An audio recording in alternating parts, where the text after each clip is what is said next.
Hello, friends. My name is Steve, and welcome to the Friday Conversation, episode 99. 100 is next week. But today we're here with some friends, and Michelle, will you kick us off with an introduction? Tell us a little bit about yourself. I write as Michelle West. I write the Ascension Universe books. There are 17 books in that series now. And I'm self-publishing the last arc. I also write as Michelle Segura. I write the Chronicles of Elantra, the cast novels, and a couple of spin-offs, and those are published by Mira. Okay. And our friend Chibipo is here. Chibipo, how you doing? I'm doing good, thanks. I'm Chibipo, a longtime fan of Michelle's work, and other authors as well. And glad to be here. Glad you can make it. And Jose. Yeah, I'm Jose. I run the YouTube channel Jose's Amazing Worlds, and I'm still amazed that Steve has me over for these conversations after all the times. Do I want to ask why you're amazed? No. Yeah. Well, I'm still amused that you say yes whenever, we're all surprised. So I'm just glad I haven't scared you away just yet. But Michelle, I guess to start off with, I was curious. I didn't realize that you're self-publishing the rest of the books. Is there a reason you made that change? Long or short? Well, actually, you'll probably discover I'm never short. The first 16 books were published by DAW Books, and I think 1994 was the first one. So all along, they've had the same editor, they've had the same publisher. And I was quite happy at DAW. DAW was kind of like my home. And then a number of different things happened between DAW and Random House and Betsy Wollheim and Sheila Gilbert, some health issues, some other things. And Betsy decided that she would sell the company. Partly because if her daughters had been interested in publishing, I don't think she'd ever have sold it. But the distribution agreement and the renegotiations were causing issues. So when they did that, Betsy, they'd bought 4 more books, which it wouldn't have been. And I told Sheila that when I sold them. And so they actually canceled that contract before they sold.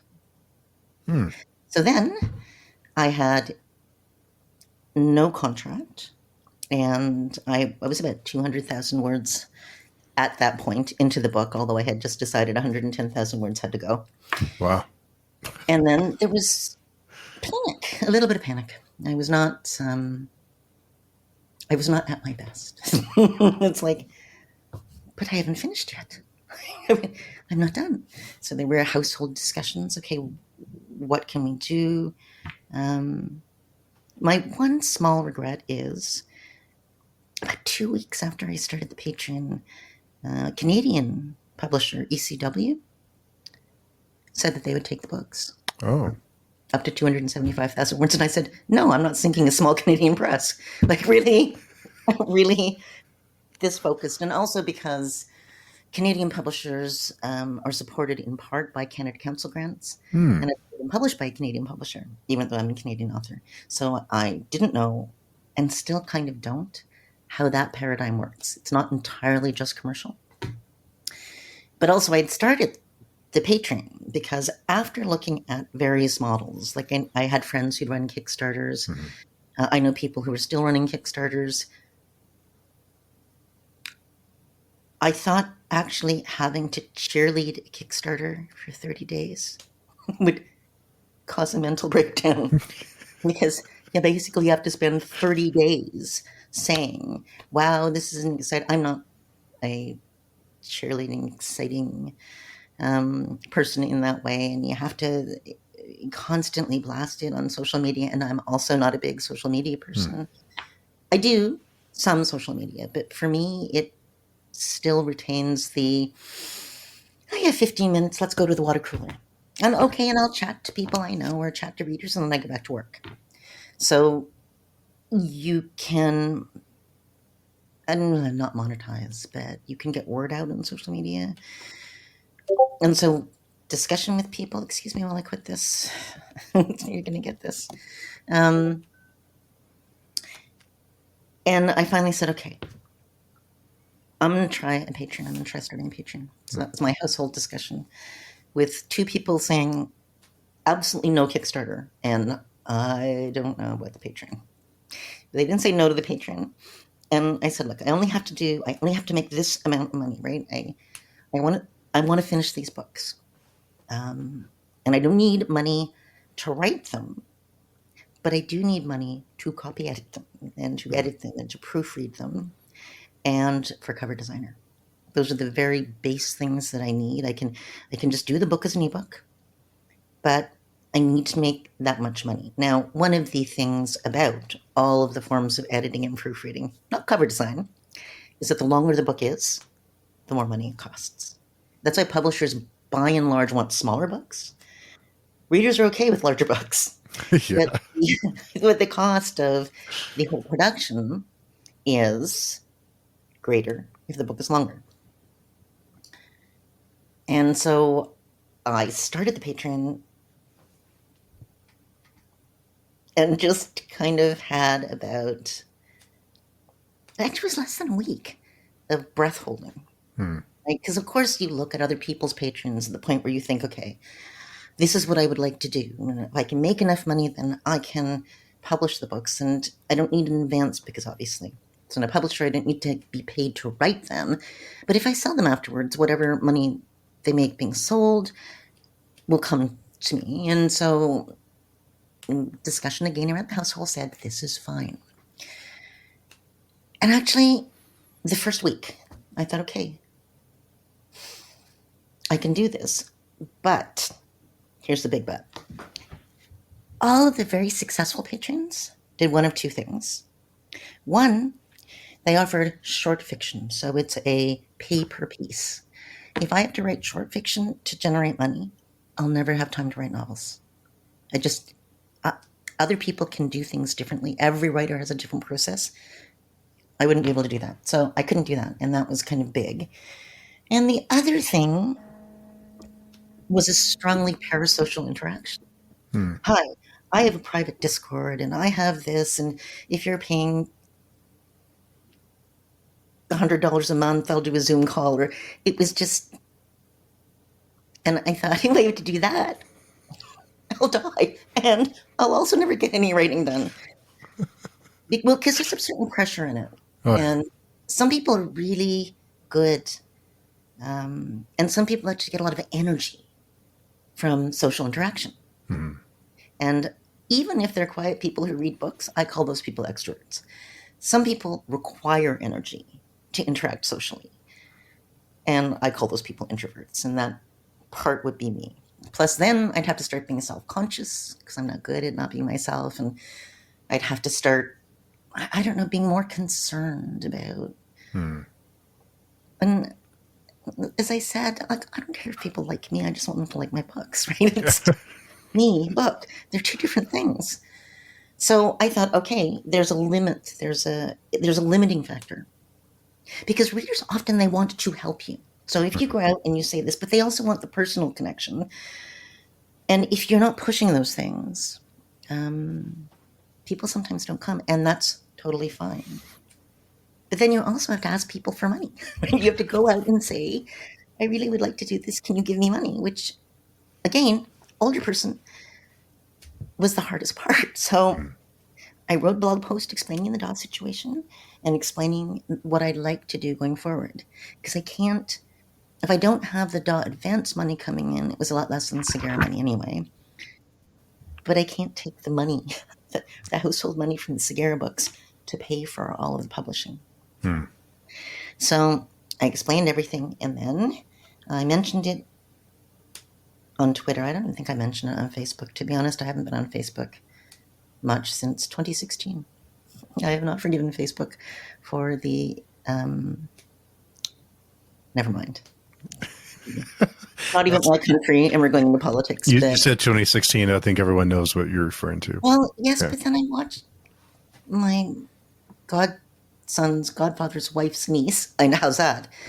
Because she was a very young mother, become totally radicalized by Facebook, QAnon mommy groups. And now vaccinations are evil and only parents who hate their children give them, and none of this stuff actually exists. And it's like, but new mothers are often incredibly insecure. And the problem with Facebook is your friends are recommending things. So you might join a group, but you're not assessing because you're terrified. So there are many reasons that I don't. But then I did that, and that was fine. And then I just thought, okay, we're going to let this be. And I think in the first 10 people who joined, one person said, "What are you doing? I saw this by accident because I had Twitter open. You should be going to Reddit, and you should be going to do this, and you should be going to do this." And it's like, yes, probably I should, but let's just see how this goes first, because I'm old and this is very difficult. And then people came, and that was great. And so about 2 weeks, I thought, okay, we have enough. And that's when ECW came. But they were not interested in giving me 450 at the time ebooks, because that was my thing. If you support, you get the ebook when it is done. And in retrospect, because it's a small press, so there's not a lot of money in it, but in retrospect, if I had said, I'll buy the ebooks, then it would have saved me an enormous amount of publishing woe at the end of the process, the typesetting things and the everything else. However, that did not happen, and they wanted a maximum of 275,000 words, and I finished this book, and it was 304,000 words, which is the longest first novel in a series that I have ever written in my life. And second longest published book. It's like, who does this? Apparently me. But that's why I started to do it. So the newest book in that series is entirely self-published. And because I work in a bookstore, I had told people, okay, guys, you understand, because people wanted print books, or specific people really wanted print books. And I started reading a lot of them in the late 1990s, when there was no ebook, there was no anything else. So saying, I'm not doing print did not seem reasonable to me, because you can do so you can do print on demand, and I warn people, print on demand pricing is based on how long the book is. It's a page count. So all these people who are saying you can do really cheap on Amazon are talking about 4-point font in 200 pages, which I can't publish a book you must read with a magnifying glass.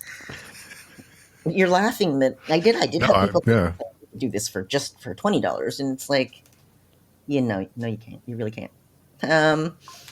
So it was interesting for me, because I was very nervous about it to begin with, and there's this fear. It's like, why is it taking so long? Why is it taking so long? People are giving me money every month. Why is it taking so long? Okay, calm down, Michelle. Just calm down. Write your book. So you'd calm down and you'd write, and then you come back and think, but why is it taking so long? And I thought that I wouldn't be worried about book length, and I sort of wasn't. But it's because I'd thrown out the entire. So I did 200,000 words, and I told people I was going to remove 110, and so I had 90,000 words when I started. So it shouldn't take that long. I just had to start new beginning. But by the time I thought, I'm going to write these first 3 or 4 chapters, I'm going to add the 90,000 words, and then I'll have however many thousand words, except by the time I got to the place where these words in theory should join by plot, it was the wrong tone. They were the wrong tone. It was not the right voice of book anymore. So then I thought, okay, but I can at least keep this section. No. Okay. I can at least keep this section. No. When I hit a writing wall at one point, my alpha reader said, "You're trying to keep that bit in the end." And I said, yes, because I think it's important. And he said, give up. But it was the same thing. There was no way to kind of graft that part in. So it's 200,000 words, a book that is almost totally different from the book that was published. because that's the way books work for me. The Segura books Mira is still publishing, and that's probably a good thing, because if I had to do all the same amount of work for the Segura books as well as the West books, I'd probably get like a book and a half done a year. I don't know, people say publishers add no value, and I gotta tell you, I think they're wrong. They're very wrong, because now you have to be a managing editor. You do have more control, in theory, right? So, but I don't know how many authors are actually certified art directors, but one of them is not me. And I don't know how many authors are certified managing editors, and the managing editors are the people who schedule everything. I have a copy editor who's incredibly precise, and she does a whole bunch of different things. She loves this particular job for a variety of reasons, but she is slower than she sometimes thinks she will be. And if she is late, then like the audiobook narrator loses that slot, and because it's 104,000 words, that's 3 weeks, and the proofreader loses that time. So they both booked time that I've then kind of screwed them out of because of this. And this is the type of thing managing editors are used to. So they kind of fudge deadlines, kind of fudge other things, so that they can try to massage things to get things to the people they need to be sent to on time. So next book, and then I learned other incredibly important publishing things. I have self-published short stories that were reprints. So I figured this would be like that. Oh, this was so not like that, because I thought I'd finish the book on the writer blog, and then people immediately went to Amazon. And then they came back, and one person said, "This is going to sound like a stupid question, but what name are you writing this book under? Because I went to Amazon and I couldn't find it." And that would be because it's not on Amazon yet. So people were looking because they read about it. So then I had to say, okay, I need it 2 months in advance. Like, I need all of that information so I can put that information out there earlier, so that I'm not fielding panicking readers who are saying, "We can't find this," or "I thought you said you'd finished." And this is a thing a publisher does. Yeah. And this is a thing that a self-publisher who has no great desire to be a publisher does not think of. Yeah.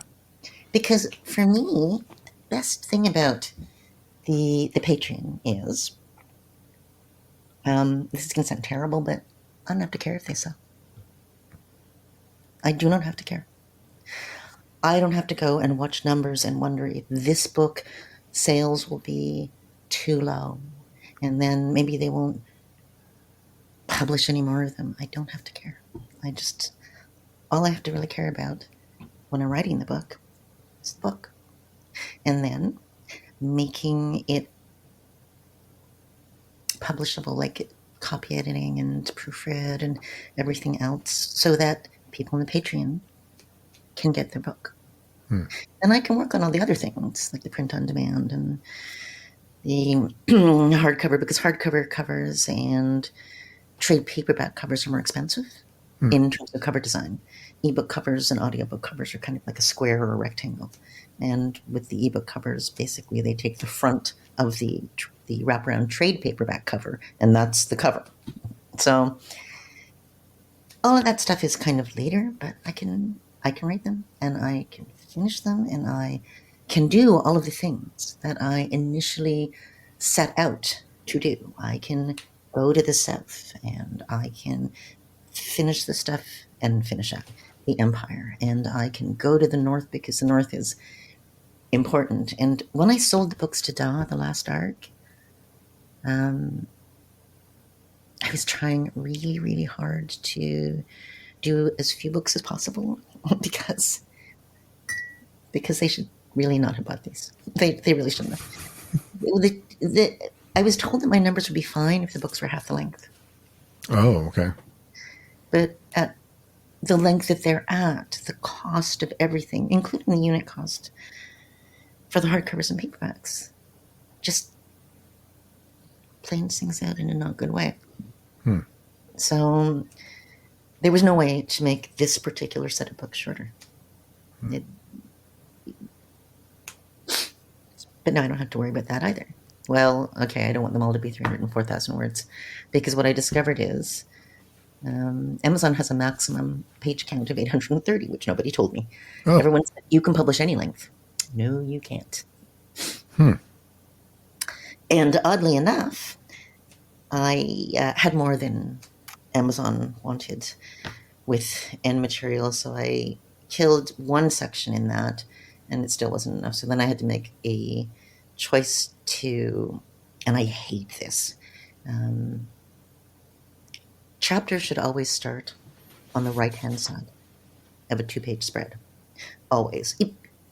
Published books now sometimes don't do it, and it drives me nuts because I'm old and grouchy and old-fashioned, and it's here. It starts here.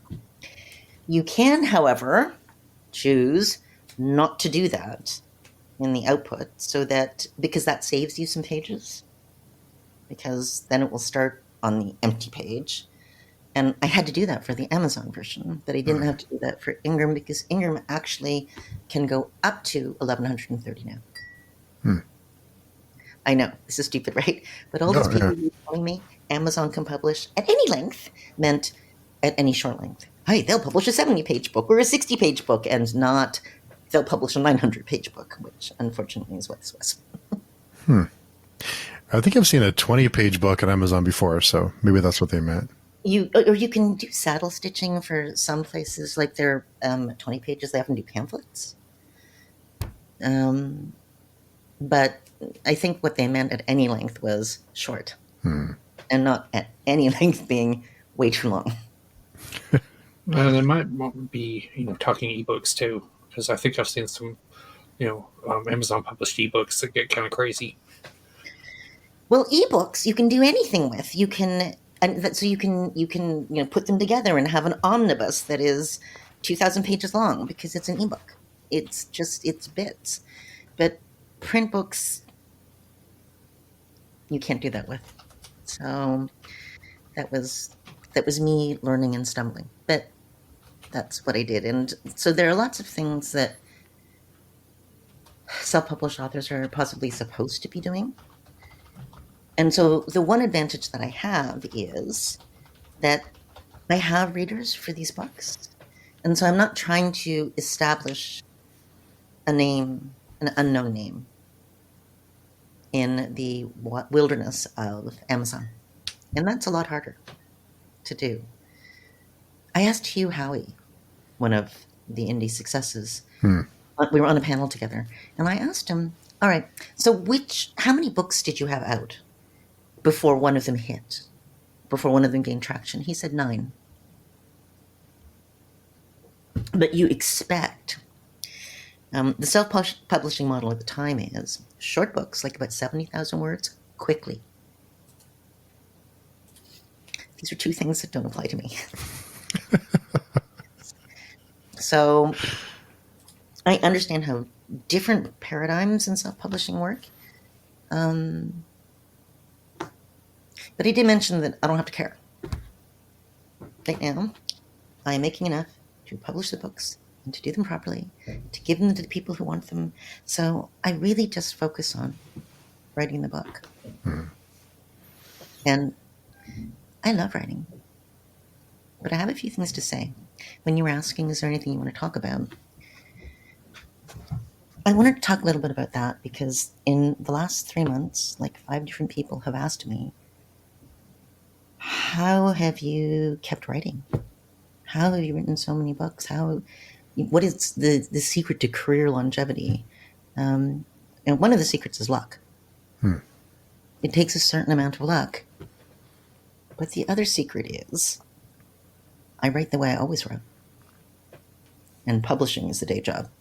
Because publishing and writing are not the same thing. But they are very separate for me. So there are things I can't write. And there are things that I can't quite figure out how to bring into my writing. They don't take root. They don't grow from that. So if I could, maybe I'd sell better. But I truly 100% believe that when editors or agents tell you to write the book of your heart, they're not actually lying. They're not patting you on the head. They kind of mean it, because nobody knows what's going to sell. Nobody knows what's going to hit.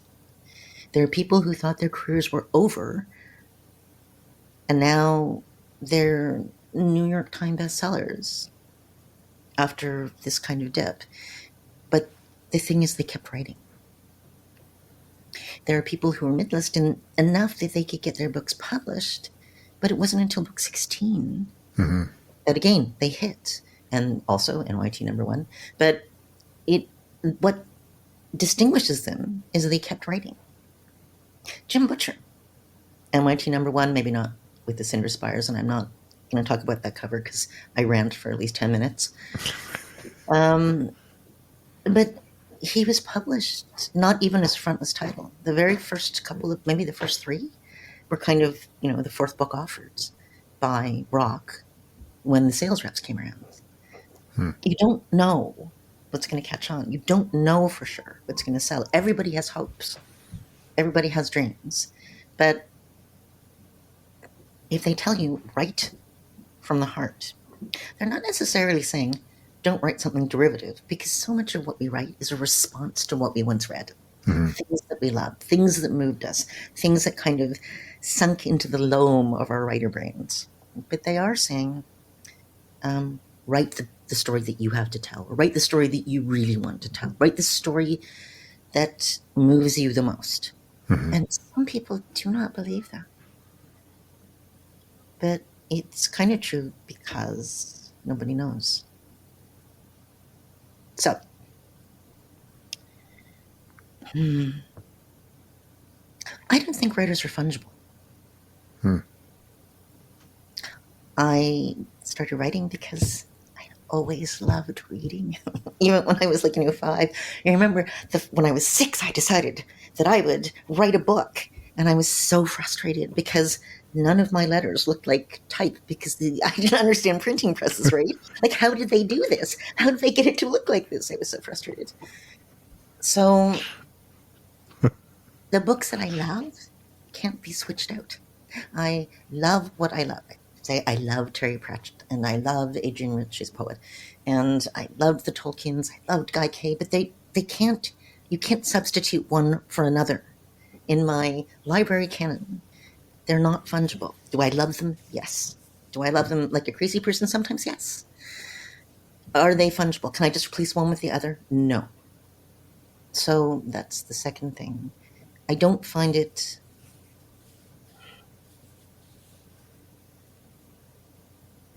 I don't ask, why wasn't that me? Why didn't I get that? Because my general feeling is because I didn't write their books. If you want to ask, what are they doing right? So let's say Terry Goodkind. I was paid. Somebody answer that. It's going to be spam, right? You open it, you hang it up. And he did sell relatively well. I was paid $450 to review one of his books, and when they asked me if I would do another one, I said, you will need to pay me 2 orders of magnitude more, because I cannot scrub this out of my brain, and it was so unpleasant. And they said, okay, no. No, thank you. But it's perfectly reasonable to say, okay, he is doing something right. What is he doing right? What in this book that I could barely read works for readers? And over the years, I have come to believe that, in part, for a lot of readers, if they can get to your story, that's the only thing that really matters. Because I'm a writer, the way that you construct sentences actually matters. And so, evil chickens matter. And there are certain things that are just, they do. And they just distract me, because that's what I require. And so I loved The Name of the Wind so very much. Because I thought, that book had everything. And so all of the language, all of the sentences, the words, the flow, the character, everything. I loved it. You do not have to be a garbage writer to sell well. You don't have to be a brilliant writer to sell well. Conversely, you don't have to be a garbage writer to disappear, and you don't have to be a brilliant writer to disappear, because that happens as well. So I worked in bookstores since I was 16. Do you remember Dragon World? Sounds familiar. Yeah. Do you remember Urshrak? Yes. Do you remember The Burning Stone? No. Okay. What these 3 books, and I could come up with more, have in common is they spent, holy crap, 30 years ago, $150,000, $200,000 on promotion. Even in our little chain bookstore, we got copies, physical copies of the advanced ARCs. They spent so much money on this. For the most part, they sank like a stone. They disappeared. So writers who haven't worked in bookstores believe that it's a promotion. Promotion, that's how you sell. These people are promoted to greatness, but I have seen so many people promoted to nothing. I don't actually believe that, or I can't completely believe it.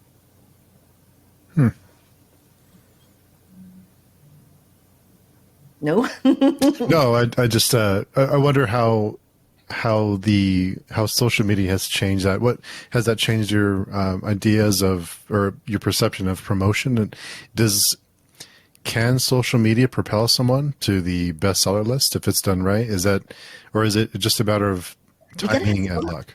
You gotta have the book. Hunger Games. How much social media was the Suzanne Collins on? I don't know. Zero. Zero. Her Facebook page was done by her publisher. She was not on social media at all. Did that hurt her? Nope.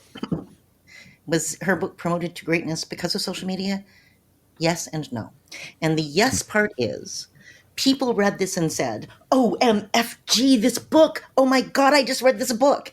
And what it does is it allows you to have a larger word of mouth effect. So all of these people who love this book are talking to their friends who love this book, and it's the word of mouth. And if you, as a reader, have a little social media following, then your word of mouth is reaching way more people. But it's not like she gave that person the book because she wasn't on social media.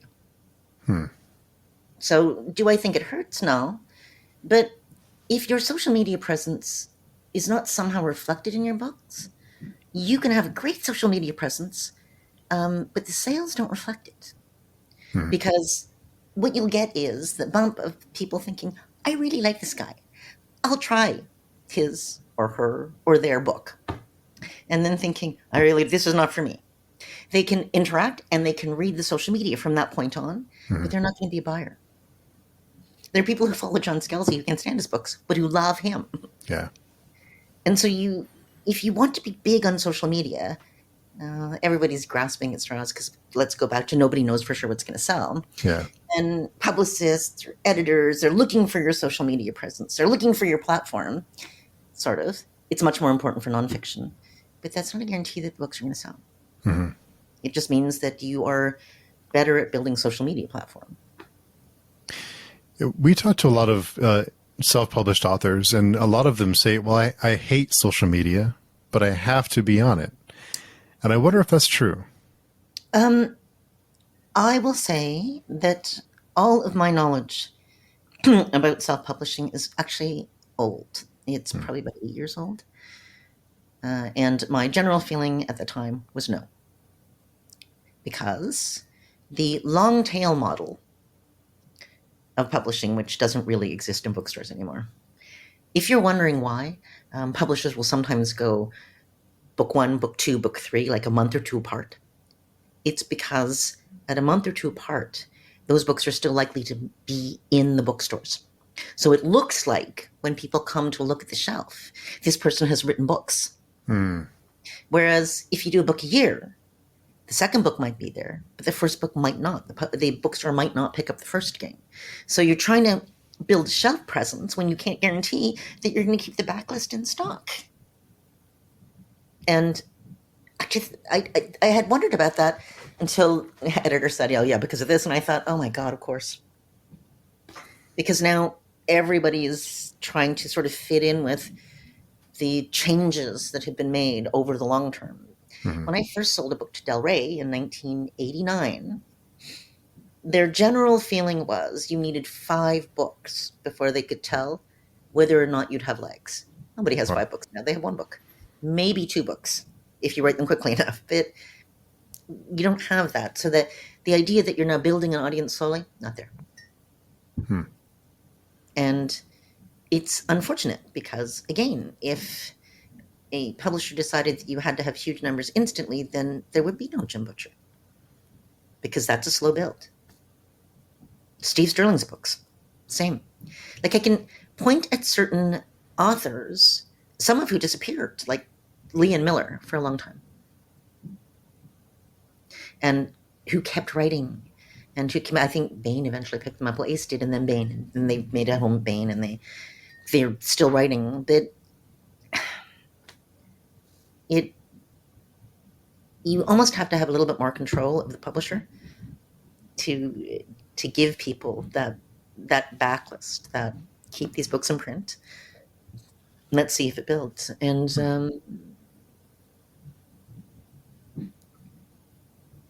it's not a forgiving system. Yeah.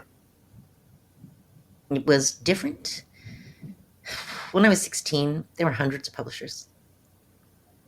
But then they started to get absorbed, right? So they bought this, they bought this, they bought this. Ace Berkeley got bought by Penguin, well, by NAL, which New American Library was what eventually became Penguin USA. Bantam, Doubleday, Dell, they were separate. So you Doubleday, Dell was separate from Bantam. I mean, all of these things. Ballantine, Del Rey was part of Ballantine, but Ballantine and Bantam were completely separate publishers, completely separate editorial. So when I first started, there was a lot more options and a lot of different editorial and publishing tastes. And that is less true now. Yeah. Because now you have Big Five instead of, like 30 places you could reasonably consider mainstream publishers in genre to sell your book. Mm-hmm. So, I'm sorry, I train derailed because I was thinking about longevity and writing. So I feel that a lot of writers I know who stopped writing stopped because they were so discouraged. It's like they're looking at everybody else's success and they're unhappy and they feel unseen. And it isn't about writing the book. Because to them, writing the book, like, what's the point?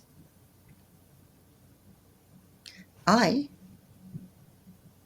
have never thought, what's the point when I'm writing a book? What I want to do when I'm writing a book is to finish the book. Now, afterwards, when you're trying to sell the book, you may think this might not have been the smartest idea you ever had in your entire life, but the two are actually functionally separate. They shouldn't be. So if you have 5 projects you're really excited about, and you want to try to guess which one would be the most easily marketed, that's fine. But if you've decided you need to get published, so you're just going to write whatever that person is writing, you're going to discover it's not as easy as it looks, especially if you have no feel for it. It is much harder than it looks.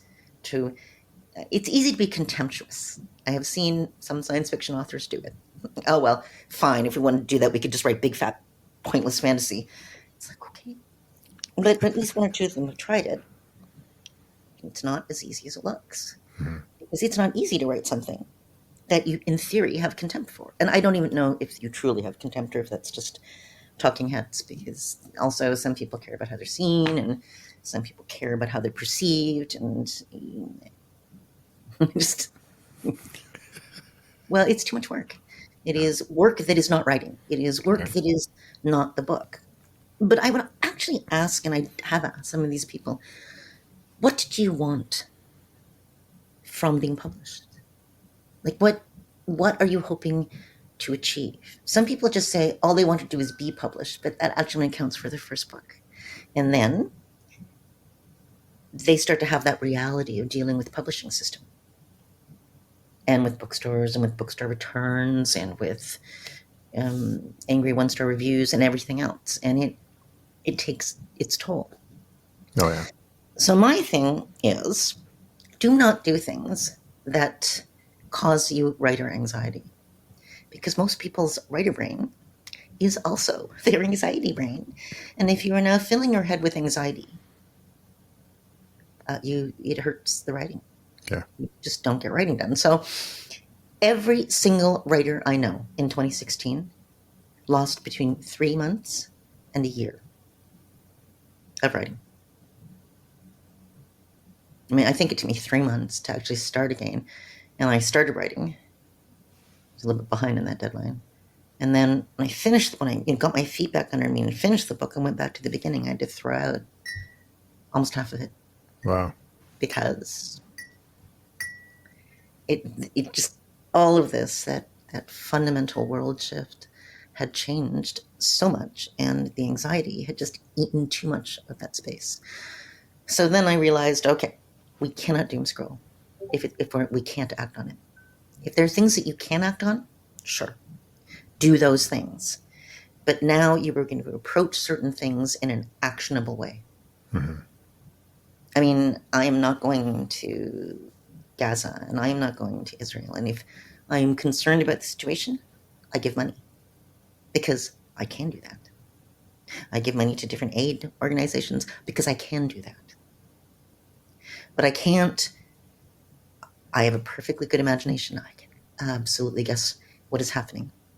And I'm not going to spend all day, every day reading it. Mm-hmm. It will just... So then, actionable. Do I have the time, bandwidth, the money to do something? Yes. Okay. Read enough so that you know that this is a reasonable place to go and a reasonable thing to do. Do the thing, and then put it aside. Mm-hmm. And go back to what you were doing. And it's like Amazon reviews. Someone said, don't you check? And I said, you know what? I used to check maybe 3 times a year. But here's the deal. When I'm in a bad writing place, if it's a bad review, as all authors, I feel terrible.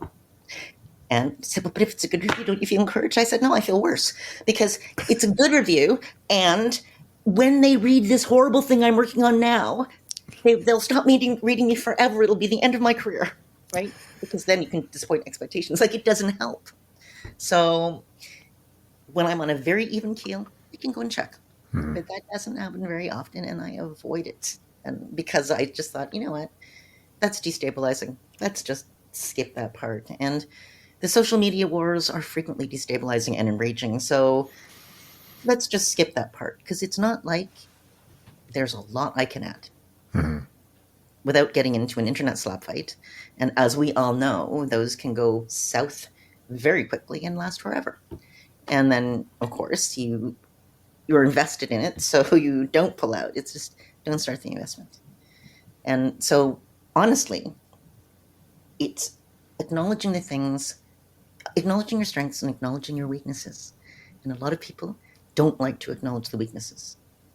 If they think, well, this shouldn't bother me, they will keep doing it when it is bothering them. And when I don't think this shouldn't, I can think this shouldn't bother me, but my second response is, but it does. So the pragmatic approach is, do not do things that injure your writer brain. Do not do things that eat at it, that take away writing space. My big writer advice. Second, if you are in a position where you see people's good news and it makes you feel terrible, stop looking until you are on more stable ground and you can go and be happy for people. But if every time you see good news, you feel like it's never me, stop looking. Just stop. It doesn't matter if you shouldn't feel that way. It doesn't matter. Just stop. Unless you complain about it, no one's going to know. Just stop. Mm-hmm. And some people look at me funny, and one or two people have said, so I have nothing else to say to that. If people are not talking about my books, then I feel like they're not being seen, they're irrelevant, no one's reading them. And okay. And there are some people who do need the whole social interaction in social media gives them energy. It buoys them up. I mean, if you told John Scalzi that you would pay him a crap ton more money, but he has to stay off social media, I think he'd die. I'm serious. There's energy that he gets from it, and it kind of feeds in a positive way. So if you're one of those people who needs that interaction, also acknowledge it. Mm-hmm. This is how you get energy, so that you then go back and writing is easier. Elizabeth Bear said that once to me. She said she loves conventions because she comes back so energized and so ready to work. And I'm looking at her thinking it takes me 3 days to recover. I mean, but both things are completely valid because your books come from you. Your books come from your experience. Your books come from, in part, who you are. Mm-hmm. Things that you love, things that you hate, things that you value. Just acknowledge that you have these things and accept them. And I think that it's much, much easier for you to keep going. But also, if what you need is status or hierarchy. So now I need to be properly published so that people will acknowledge I'm a real writer, and I don't understand that either, to be honest.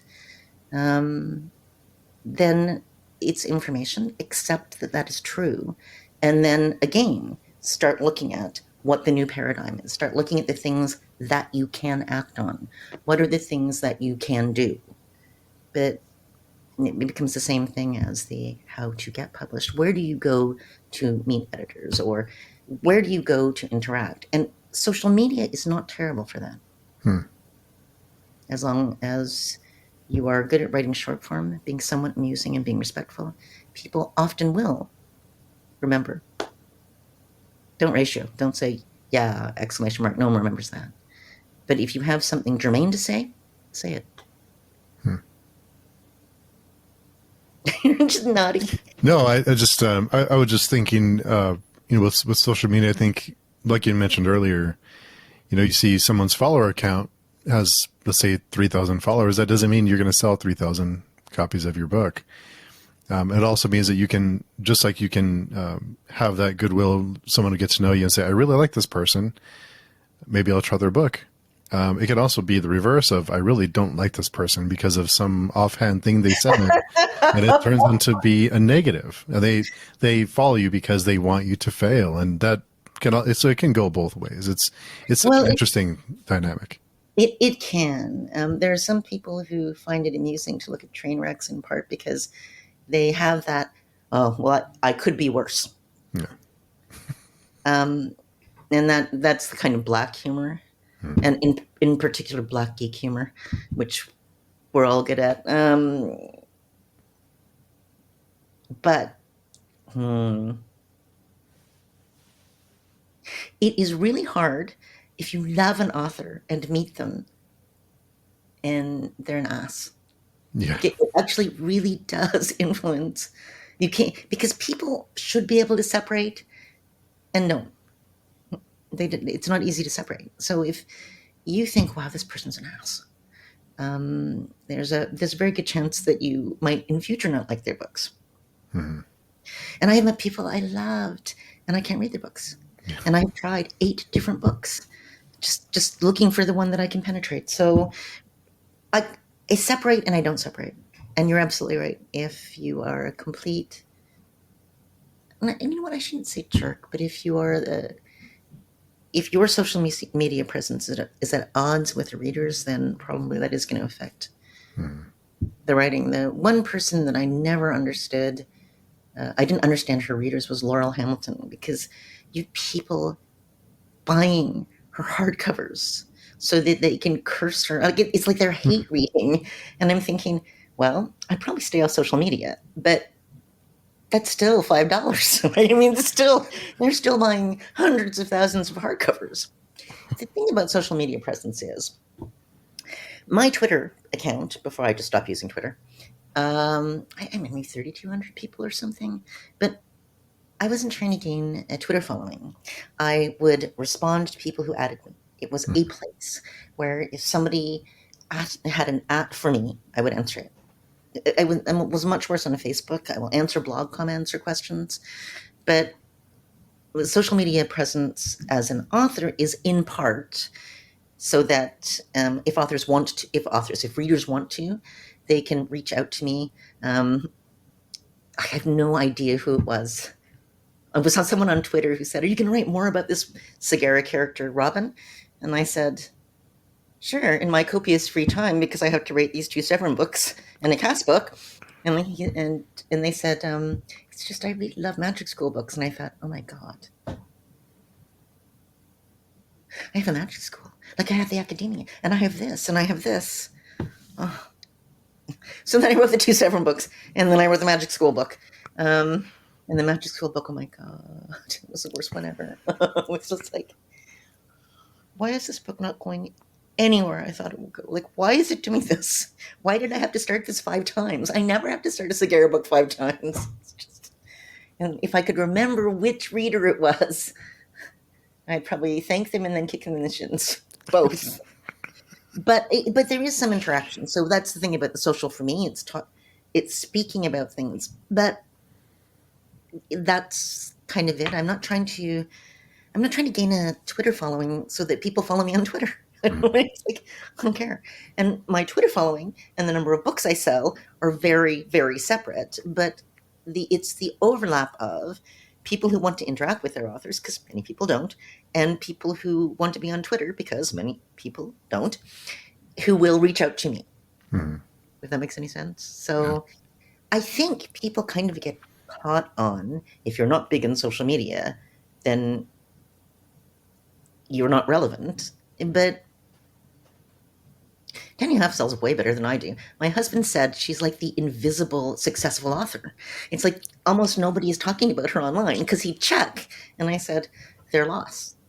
But clearly readers are finding her books and readers are buying her books. Maybe they're not people who interact socially. And they're really missing something with Tanya's Twitter feed or Tanya's feeds, because she is very witty and very funny. And in fact, her wit is in her books. So if you like the type of dry humor, then you will like what she does in her books.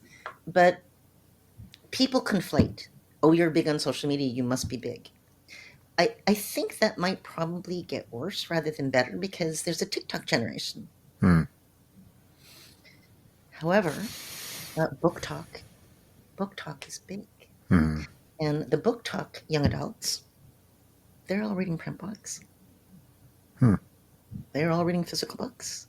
They're doing their little videos about these books that they like on TikTok. Or so I'm told, especially by young adult authors, because I don't have a TikTok account. Well, I don't. It's the whole Chinese government owns it thing, and I realize that that's paranoid. But it's the same reason I'm never going to do one of those DNA find your ancestry things. Although it's not just because the Chinese government owns it. It's because my general feeling is, if that information is essentially publicly available, insurance companies are going to screw everybody over when they get their hands on it. Oh, we're not going to insure you because you have this genetic tendency. We're not going to insure you because of this, and no, it's just, thanks. I can mess these things up on my own. I do not need to pay somebody else to take my DNA sample and get that information. I know. So sometimes we're cranky. No, I think anyone who reads the TikTok terms of service should be worried. Well, it's not everybody's terms of service. So this is YouTube terms of service. It's not good. The Twitter thing, everything else. I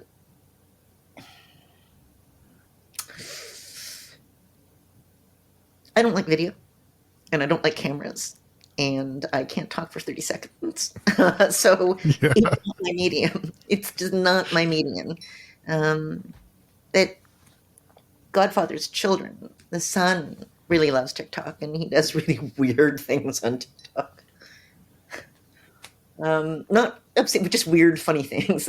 So my children will be in the corner sporadically laughing, and they're now in their 20s, late 20s, thinking it's hysterical. But they're one generation up, so they're the Twitch generation. My son was 13 years old, nobody said, what television shows do you watch? They all wanted to know which YouTuber you watched. Mm-hmm. And then it became, which Twitch streamer do you watch? And now it's TikTok. So it's one really good thing about having young children and then young teenagers around you on a constant basis is that you actually watch the social dynamic and the things that people are using as they're in motion. Also, I think reading is still really important. I really do. As a writer, if you can find the time for reading is important. Like if you can't find things you love to read in the current publishing paradigm, it's a lot harder to write to it. It's a lot harder to write for that reading audience because reading tastes move. I love Lord of the Rings. I first read it when I was 12. I could have read it when I was 9, but when I was 9, I opened it up and it's like, who the hell is Frodo? I want to read about Bilbo because I love The Hobbit. So when I was 12, I opened it up and I thought, okay, I'll read it.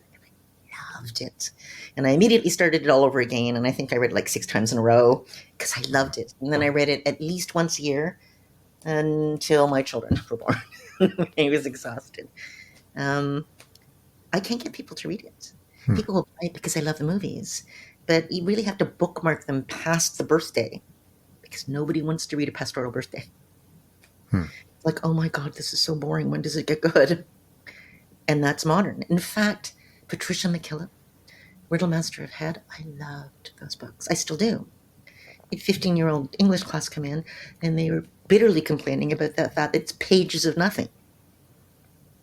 I hit their teacher over the head with a book. It's like, David, what are you teaching these kids? I mean, but everything about the tone and the mood and the texture, and it's not pages and pages of nothing compared to birthday parties. They just missed. None of it resonated with them. And I sometimes wonder if that's this proliferation of constant imagery. If we want to know what the Eiffel Tower looks like, we look it up. If we want to know what anything looks like, we look it up. If we want to know the fauna in some place, you Google and then hope as AI and ChatGPT go live that some of the information you're getting is actually accurate. But you have the visuals for every single thing. And, back in Victorian times, tourism was reading practically. You might spend your entire life within a 20-mile radius or a 10-mile radius. So reading these travelogues with their long descriptions of freaking trees was actually relevant because you were giving information to people who might never have it. Now, nobody wants it, right? So even what is in a book, what readers want in a book has shifted. You don't think so? No, I think it has. I think it's almost. Well, I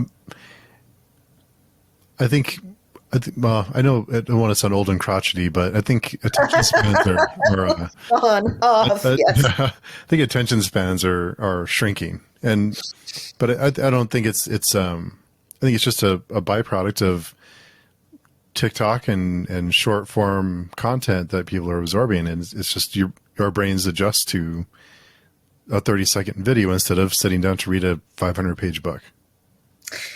One of my English professors, who I absolutely adored, although he was teaching Beowulf in Old English, said, Shakespearean time, people memorized whole plays, whole sonnets. Everything is memorized. Nobody does that now. That was part of the social interaction. Everybody knew it. So instead of watching a movie, you read and memorized iambic pentameter for days.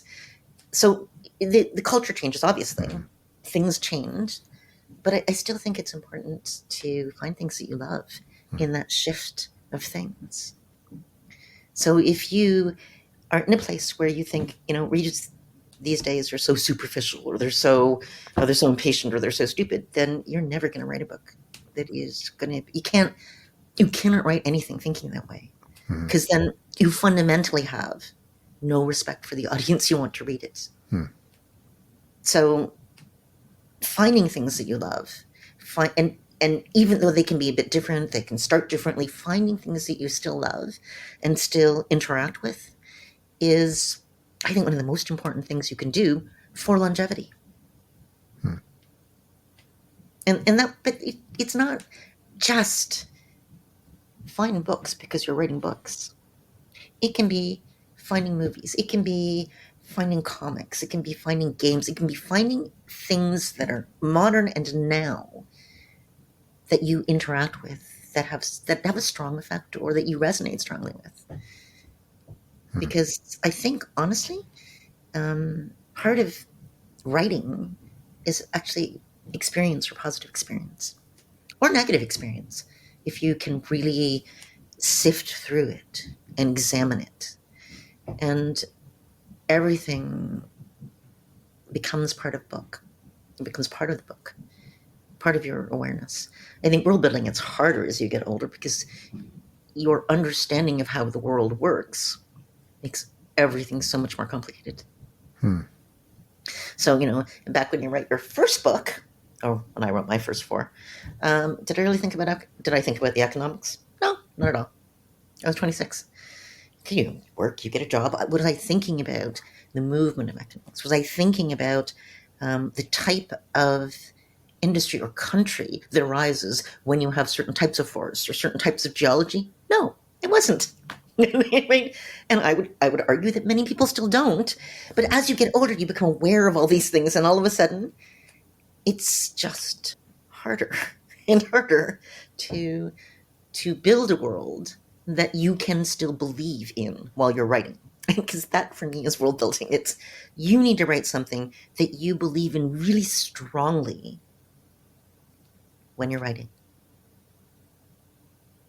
That's what makes it. You have to be able to suspend your own disbelief. And the older you get, the harder it is. It's just, okay, I didn't think about that, did I? Oh my God. And the stupid thing, and Tanny always gets mad at me for this, is a lot of this stuff won't appear on the page. It just won't.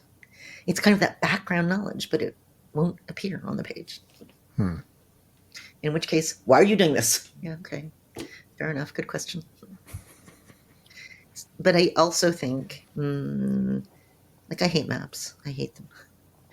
But I know two writers who love maps. Their downtime, if they're world building, is to go to Campaign Cartographer. I don't know if you've ever heard of that. It is your hostile mapping program that was originally written for Dungeon Masters. And make maps. It's like, okay, but then now we know. And if we do this, and we have the geology for this, so we assume this and this, and I think, okay, I'm going now. I'm not doing that here. You can do one for me. It's not one of my downtime activities, partly because it's very visual. And zero visual acumen. I used to think visualization kind of meant thinking about something, like the idea of visualizing. Like my husband said, well, okay, you say beach, what do you visualize? And I said, yeah. And he said, no, I can sand, or I can do this, or I can do this. And I got nothing. So my doctor said, that's impossible. You write books. It's like, oh, right, because I'm painting them. I said, it's not like I can interact with the world, and it's not like I can't see. But if I see something that strikes me in a certain way, I am always pinning it down in my head with words. I am describing it with words. And somehow in the words, that sense of what the words encompass is what I remember.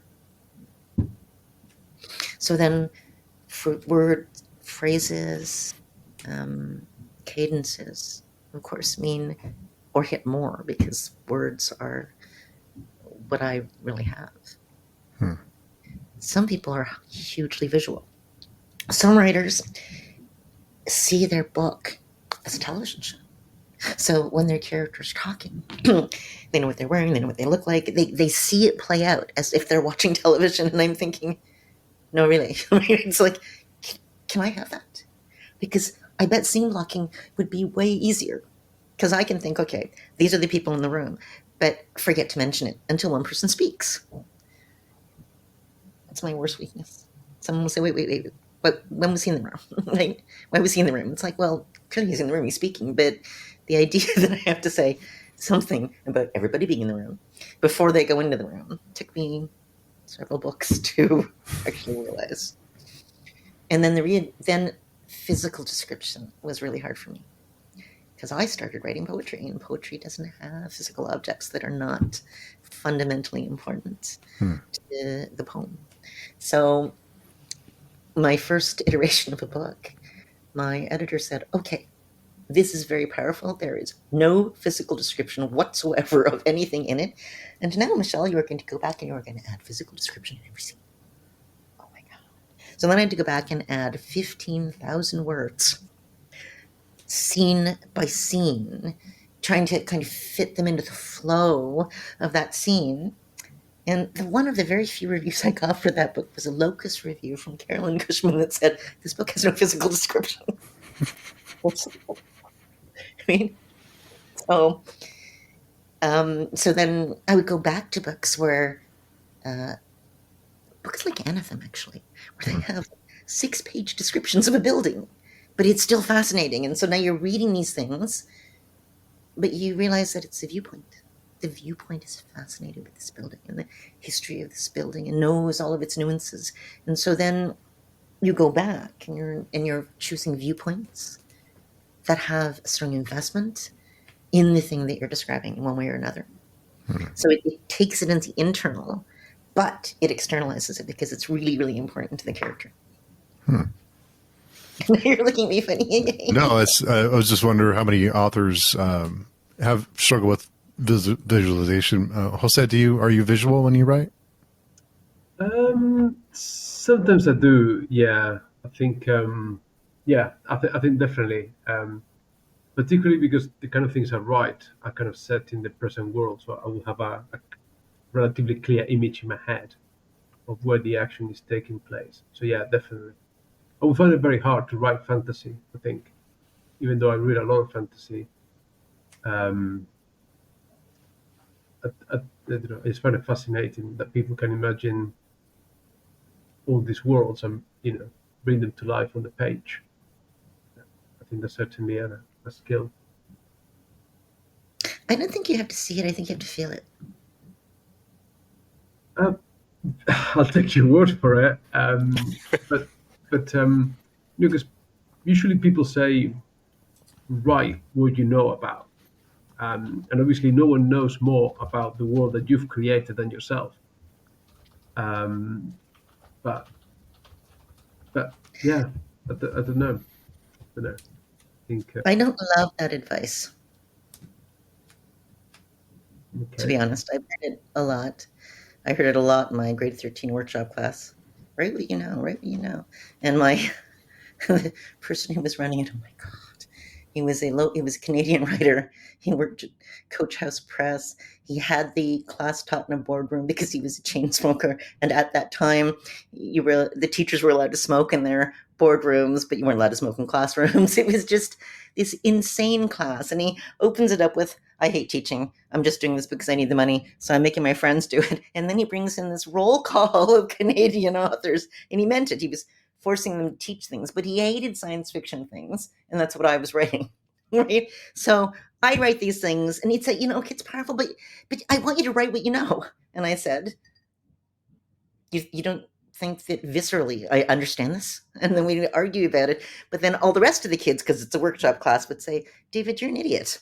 He was a teacher, but he was the type of person around whom you could say that. So I found that it was like a bubble space. And so my advice always was to write what you feel. That then that's you sink into viewpoint, the viewpoint that you're writing from. Okay, the viewpoint that I'm writing from really matters. So it's the viewpoint that notices different things. I mean, if you have 4 different characters who walk into a bar, like a seedy bar, they're going to notice different things. One person is going to think, oh my God, the air is so thick here you can't even see 5 feet because they don't like smoking. Like what they notice defines them almost as a character. What they like, what they don't like, what they're afraid of, what they're tired of. Like, when somebody walks into a bar and thinks, great, pickup jerk is walking over. Like it tells you a lot. And it's the same location. And it can be the opening of the same book, but the different viewpoints give it a totally different feel, even though it's modern. And I think that's important. But then the minute that you start to write from the viewpoint, lots of things come up. So cultural things come up. Because that's the culture the viewpoint character has lived in all their life. And the way that they respond to things comes from that culture. And that got me in trouble a couple of times in Broken Crown. More than a couple of times. People found it very upsetting in places. And once in Hidden City, right? Somebody actually reviewed the book, and it really upset him a lot. And then he sent me a link to the review, which reviewers in my generation never did. Because authors of my age were told, don't read reviews. Don't interact with reviewers. Do not respond to reviews. And so the idea that you're sending me the link to your review it was so weird. He was the first person to do it. But it upset him. And so finally we started talking back and forth about why it upset him. And he finally said, I do not understand why this orphan, like why would somebody who rescues her leave her at home alone? And I said, I don't understand your question. And he said, but she's at home alone. And I said, okay, if her father had not died in the port accident, she'd still have been alone the entire time. Because it's not like there's a welfare system, right? It's not like she has any other family. If he doesn't go to the port and earn money, they will starve. And he was just shocked because it hadn't occurred to him that the entire structure, and I'm obviously not lying about it, but it hadn't occurred to him to think in a situation where there's no family net, there's no social welfare net, did people starve? Sure. So it was interesting, and it was the same with the Broken Crown. People, the person, both men, oddly enough, really upset because he did not understand the reaction of one of the characters, and I didn't even understand his question. So we're going back and forth until I realize it's a cultural question. And I said, okay, so what you want is for her to be Buffy, but you understand that is not in the culture. And she knew this, she had done anything, she would have just died. So she made the choice to do nothing, and it almost destroyed her, so that she could destroy them all later. Because there was nothing she could do to stop what was happening around her. And I think what he wanted from the book was the type of superhero that she was never going to be. Which doesn't mean that she didn't win, and it doesn't mean that she didn't do damage, but even the damage she did is prescribed by the role that she has in a culture in which women don't have a lot of freedom. So, and that's why he said this was just so anti-feminist. So he thought it was very misogynist. And I've had women tell me that it's very feminist because it is taking that medieval period and it is looking at the power that people did exercise, because power is, and it's just like I said, it's a dominion. And if you want something that's a little bit more egalitarian, that's the empire. I mean, they're two different cultural paradigms. Slavery exists in the dominion and it doesn't exist in the empire in any obvious way. But then I started to think, you know what? The current ruler, how do you get rid of slavery? He's not an idiot. His advisors are not idiots. How do you get rid of it without having a bunch of people starve? How do you get rid of it in a way that doesn't immediately cause everything to break? So then, and actually one of my readers had this whole, okay, because one of the things she studied and which countries that kind of change occurred without revolution, death, and starvation all over the place afterwards. Big social upheaval, because because it is the thing. You cannot just, I mean, I'm sure somebody could just say slavery is now legal, but it doesn't change the actual context of the entire country and the people who are really going to suffer for it are the people who are now not allowed to be enslaved, but then have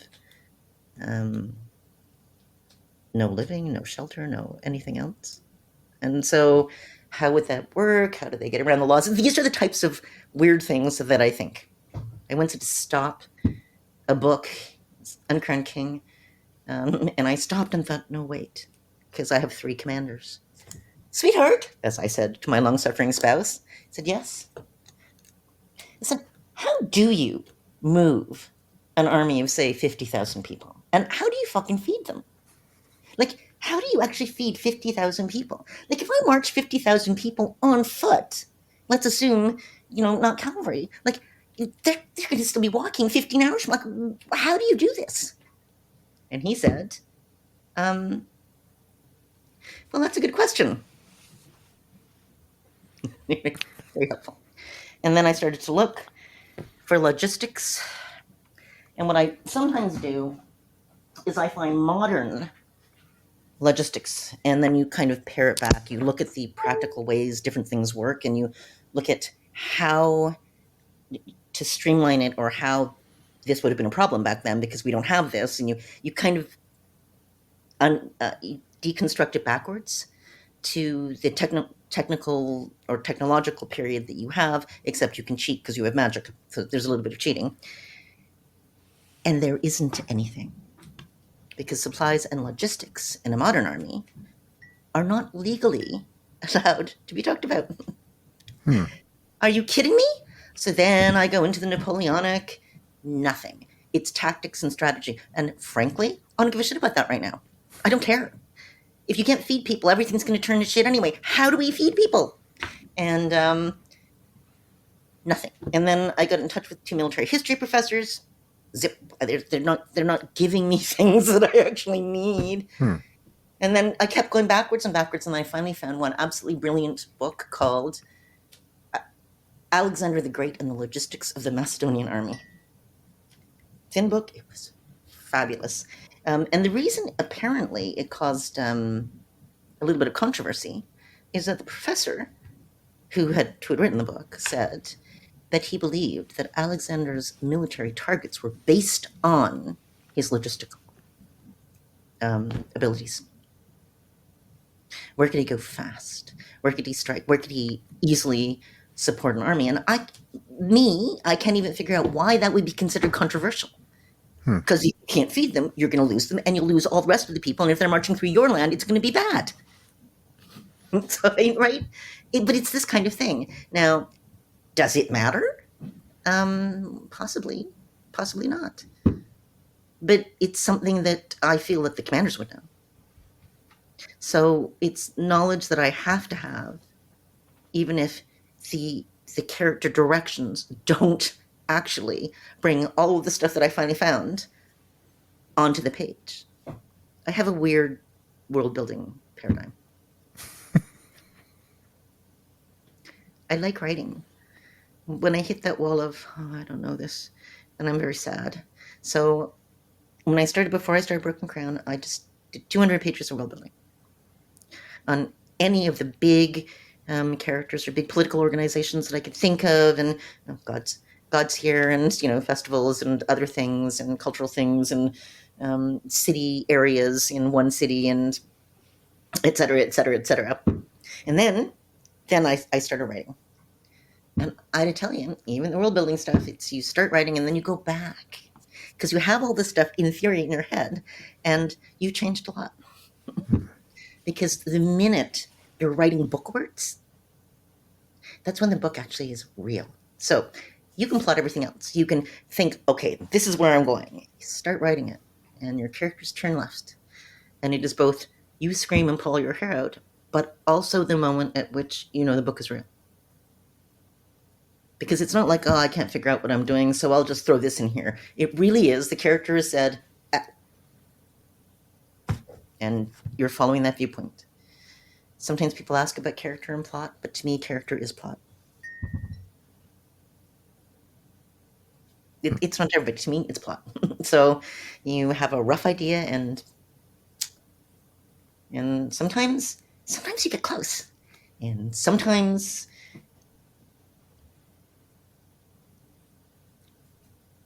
with the Segura books, I write to an epilogue. With the West novels, I write to an ending. So the ending, everything that you do while you're writing the book, any little strand, any little direction, it resonates with that ending.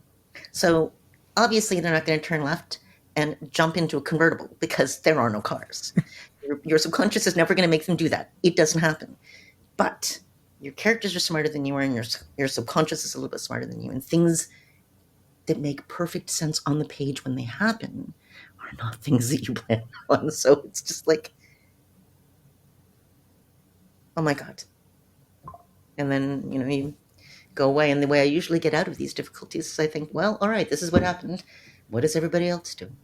And some of the people are panicking and some of the people are planning.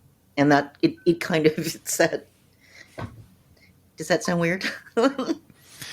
No, I guess finding that balance of character and plot, like you said, you see characters more as plot than characters. No, characters are characters. Plot is character. My favorite piece of fan mail about Broken Crown was a reader who I still have, and she said The Broken Crown was the first book she had read in 10 years or longer, in which no character did anything that she thought was for authorial convenience. No character did anything out of character. And I said thank you, because it certainly wasn't very convenient in at least 3 places. But you can either choose the plot that you thought you were writing, or you can choose to let the characters go. Let the characters do what the characters are doing, even if it seems suicidal and insane. And I always go with characters. So the story is built on the character and the response, and the way those character choices have consequences and perturbate out. But those choices always reflect in some way the end or the unknown. So that's why I tend to trust my writer brain. And if I didn't, I don't know, my husband thinks it's magic or voodoo. Just he doesn't understand how I can go from page 1 to the end the way I do, but I don't like outlines at all. I have an internal outline. Like I'll think, okay, this chapter is going to be about this. Sometimes it is. Sometimes it drops the book off a cliff. And then the book is off a cliff, and now take a deep breath. And then you keep following the characters. You keep following the viewpoint. But the various characters and viewpoints will take you to that ending in a far better way than a superficial outline. And it's funny because I tend to be a little bit type A and a little bit control freak about certain things. But I have learned not to do that with books. With books, I just trust. I trust the writer, and I trust the instinct and the story. But that's also probably why I would have difficulty writing somebody else's story. I could start it, but it would be my understanding of another person's character and my understanding of their interior, and it would never be the same. So if somebody had said to me, Michelle, we would like you to finish Robert Jordan's books, and you want the money desperately, but no, I would never have been able to do it. Which is sad, but true. There's some people who can. And there are some people who love outlining. There are some people who love revision. They love it. They hate drafting. They find every single page of a first draft, it's like cutting off your own toes slowly.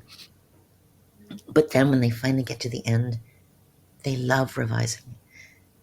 That my analogy for that is their first draft is throwing every possible piece of furniture you could ever need into the house. And then the revisions are putting those pieces exactly where they need to be. And if you somehow have 5 bathtubs, you throw out 4 of them. And so they are now creating the perfect interior. But to get to the perfect interior, they have to throw in everything before they go. That's not what I do. That's not how I work. So if a book is not working for me, what that usually means is I have to throw out a book or throw out 200,000 words. Okay, that's where it stopped. Throw them out. Which many writers will say, well, don't you keep any of them? And you can't. He said, you can't keep it. Where are you going to ever use it again? It is going to have no place in any of the other books. It is the wrong book. So it's not that I don't rewrite. It's not that I don't have difficulties, but it pretty much is of a piece. All the way through. Chibipo, did you have a question for Michelle before we wrap up? Well, I kind of did, but I'll probably throw it at her at Blue Sky because it was kind of a heavy one, and if I ask, it will be for what. Just ask. Go ahead. Go for it. Well, I was going to ask because if I recall correctly, we share a similar hobby, in a particular video game that. Which one is Final Fantasy? Yes, and as I recall, you do play 14. I do, although I'm taking a break at the moment while I wait for the next expansion. I started replaying from ARR again, and the only bad thing about it is it's like rereading, because in Final Fantasy it's a story.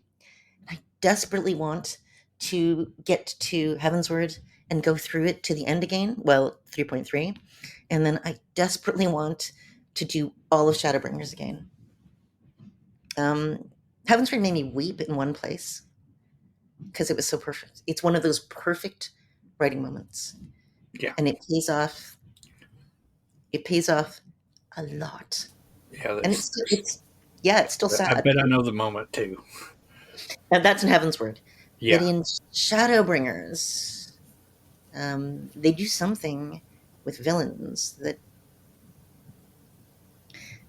people forget sometimes, the bad guys, that villains, if you will, like people want very simplistic villains. I want a good guy and a bad guy because it's just easier. It is simpler. If you want comfort reading, you want to know that these guys are bad and these guys are good, so you can root for them. That is not what they do.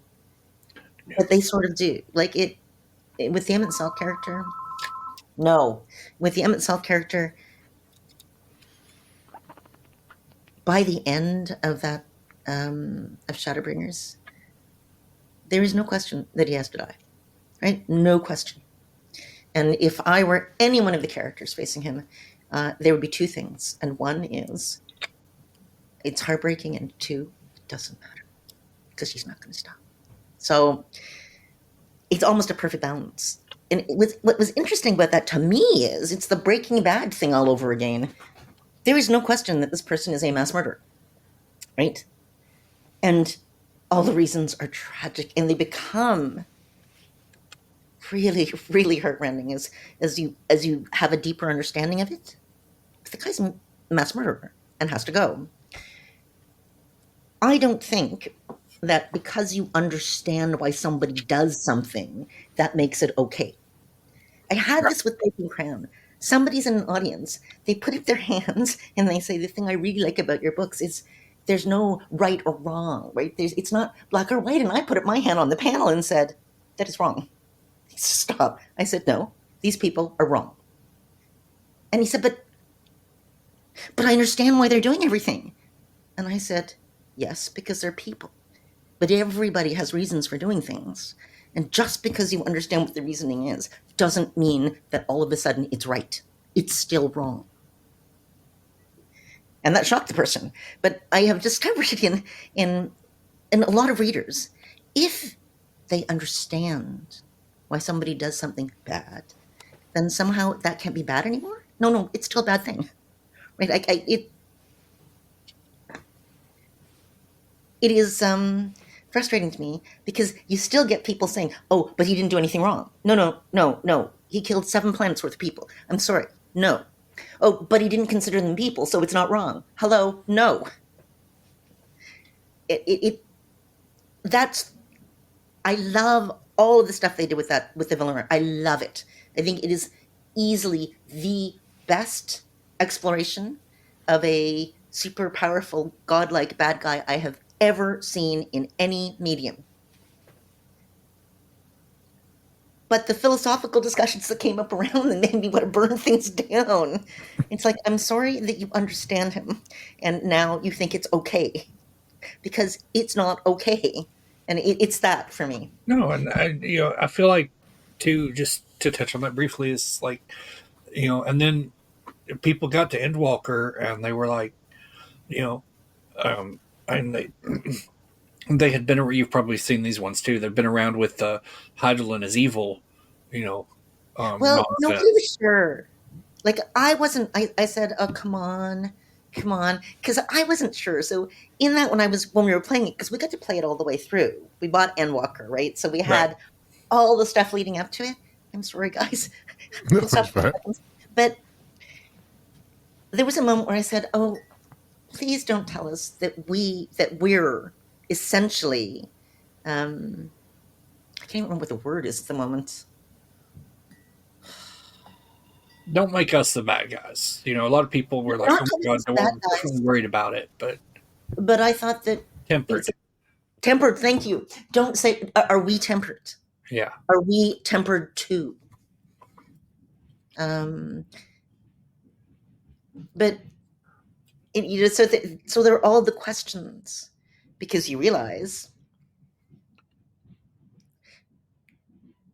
that she's also not wrong, right? That she could not think of anything else to do that would stop the people who had essentially been her brothers and sisters and preserve as much as possible. But she's totally right.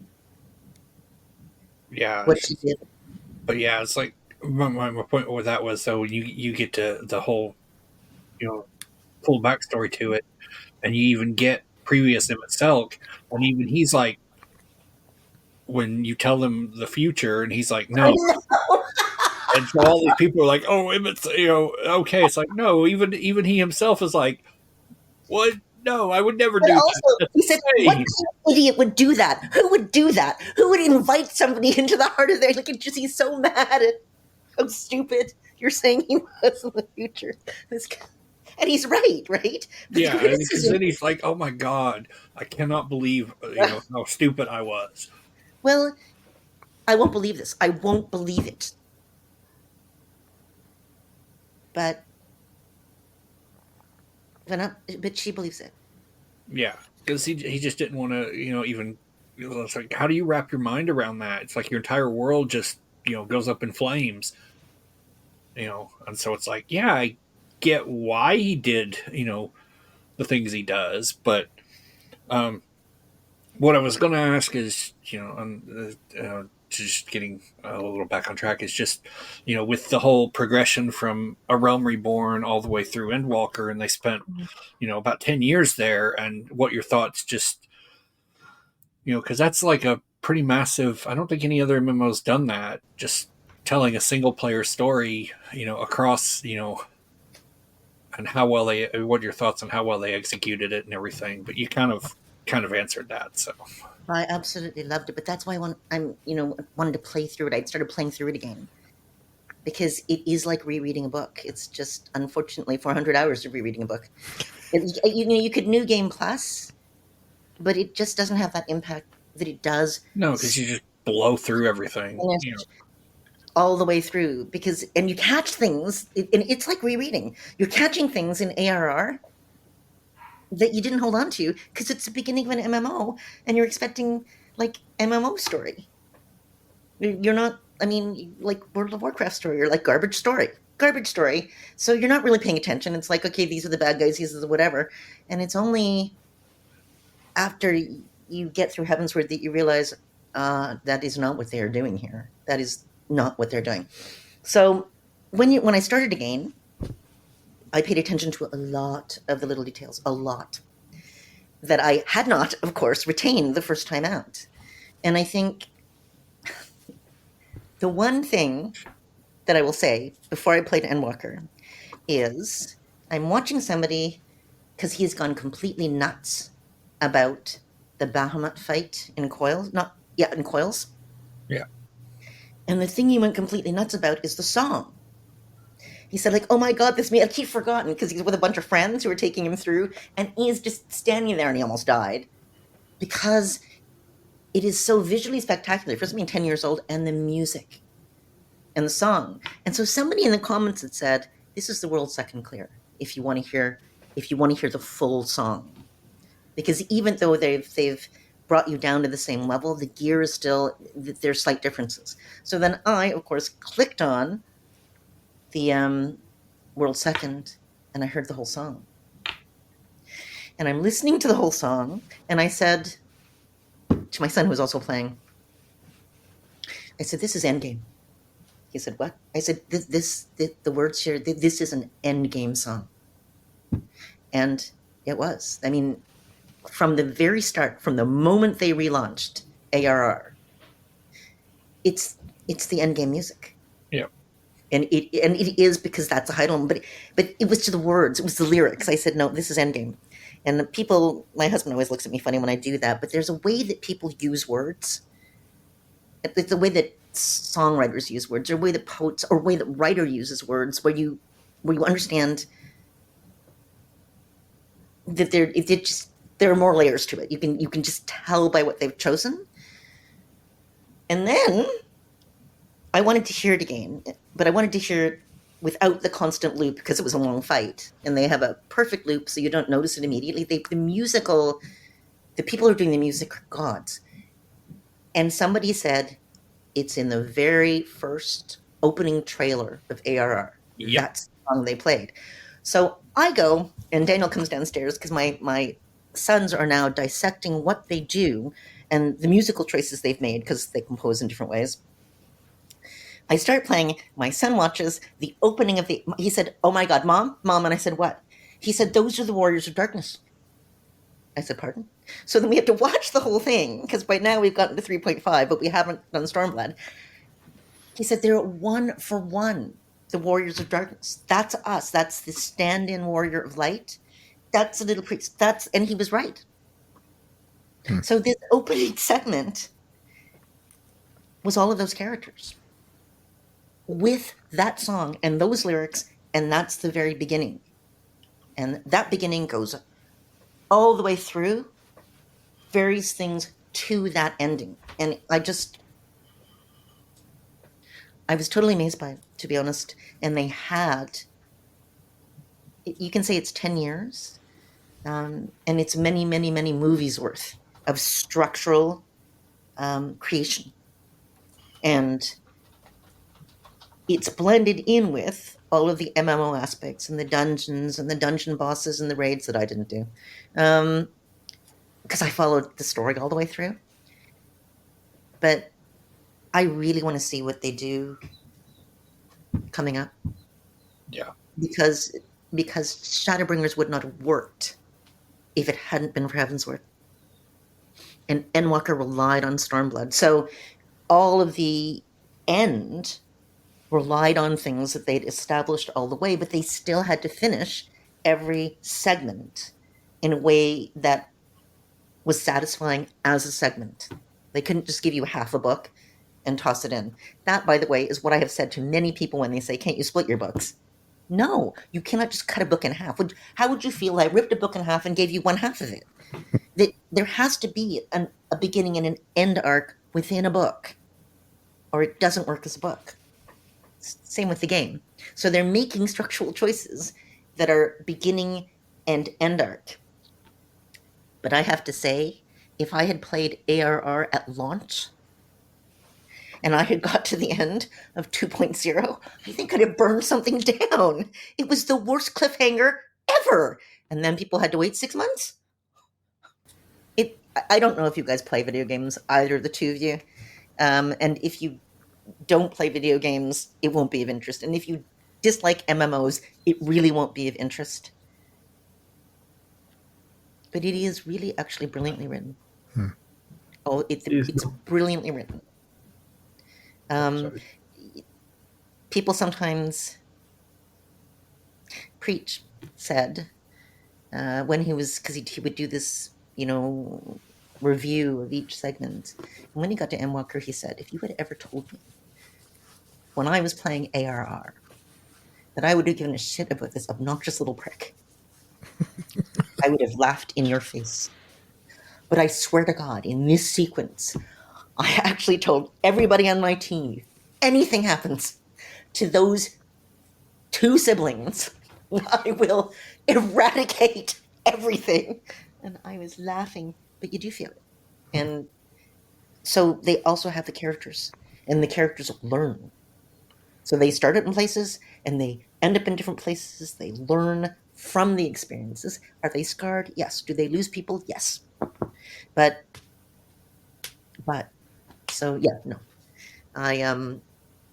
I think that this story is the strongest thing about it, but I like some of the MMO elements as well. And it's just that if you want to reread it, you've got to go through. You have to have the time to go through all of it again. Yeah. And it is. If you don't play games, if you don't play MMOs, it is definitely not for you. But it is a very strong RPG, and it's a really strong RPG story, and it's because it breathes.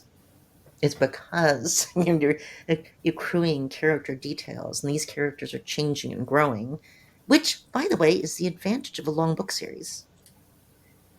Start to finish, you have the room for characters to experience things and to get older or wiser, angrier or happier, more independent or more dependent, depending on where they started.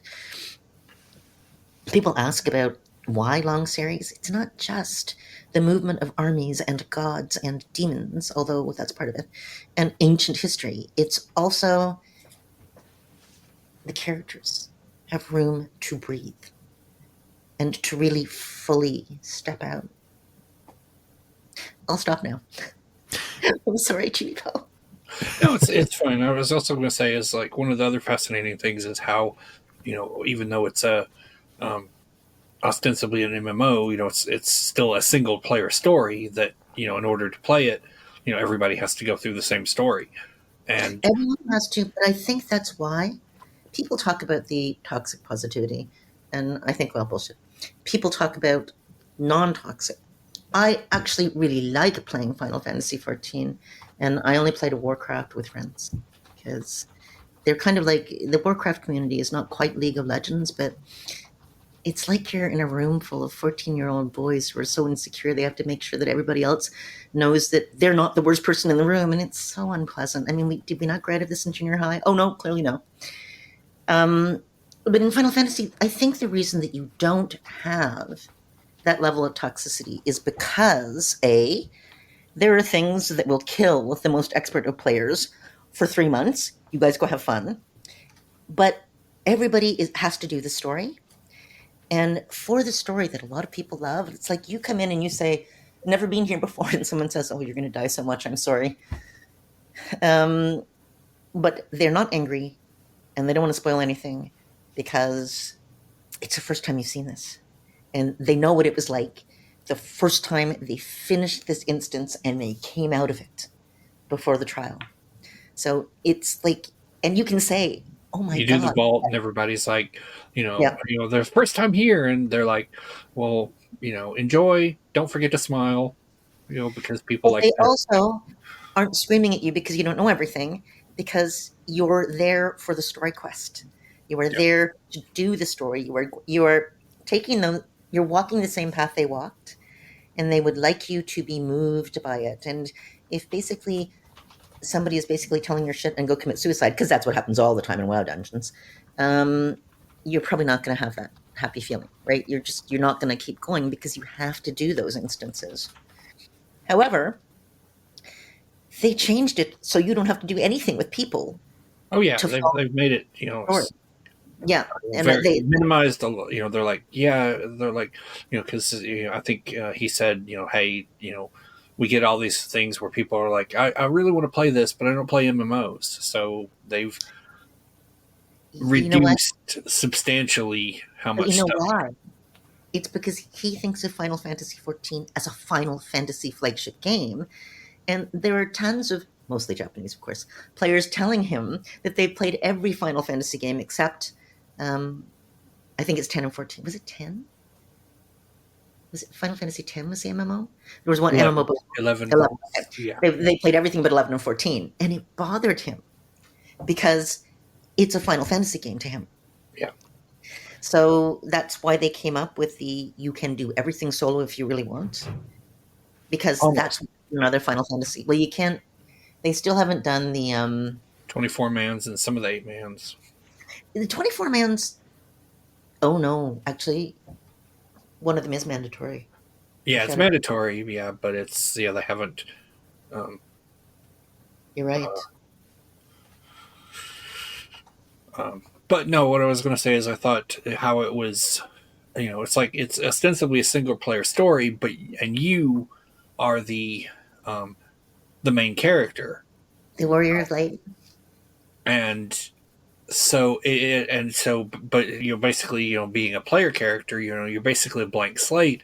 But even with that taken into account, it's really fascinating how they managed to pull this story off and actually give the player character actual personality, and you can tell even little things about the character that and made them a centerpiece of this world, even though and you can basically throw whatever backstory you've got in your mind and it more or less works.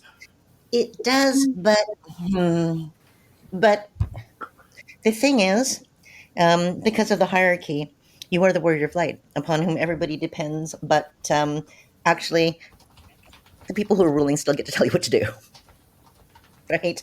You are not a governor. You are not a ruler. You are never going to be either of those things. You are You are a very special troubleshooter. I'm not going to call you a murder bot, but basically you're a murder bot. You go out and you can face down gods, but you're not going back and ruling cities. You are not making laws. In fact, at one point you are wanted by the law. So they put other people in for NPCs for that.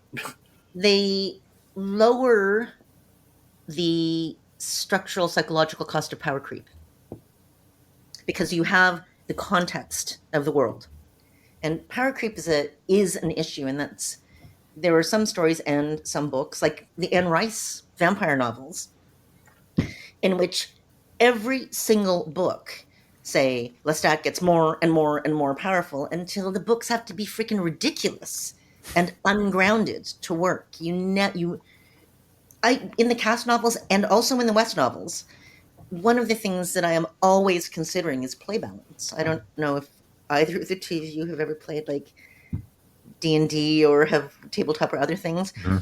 Play balance is important, and you cannot. If you want your character or a character to become essentially God, they're off the page.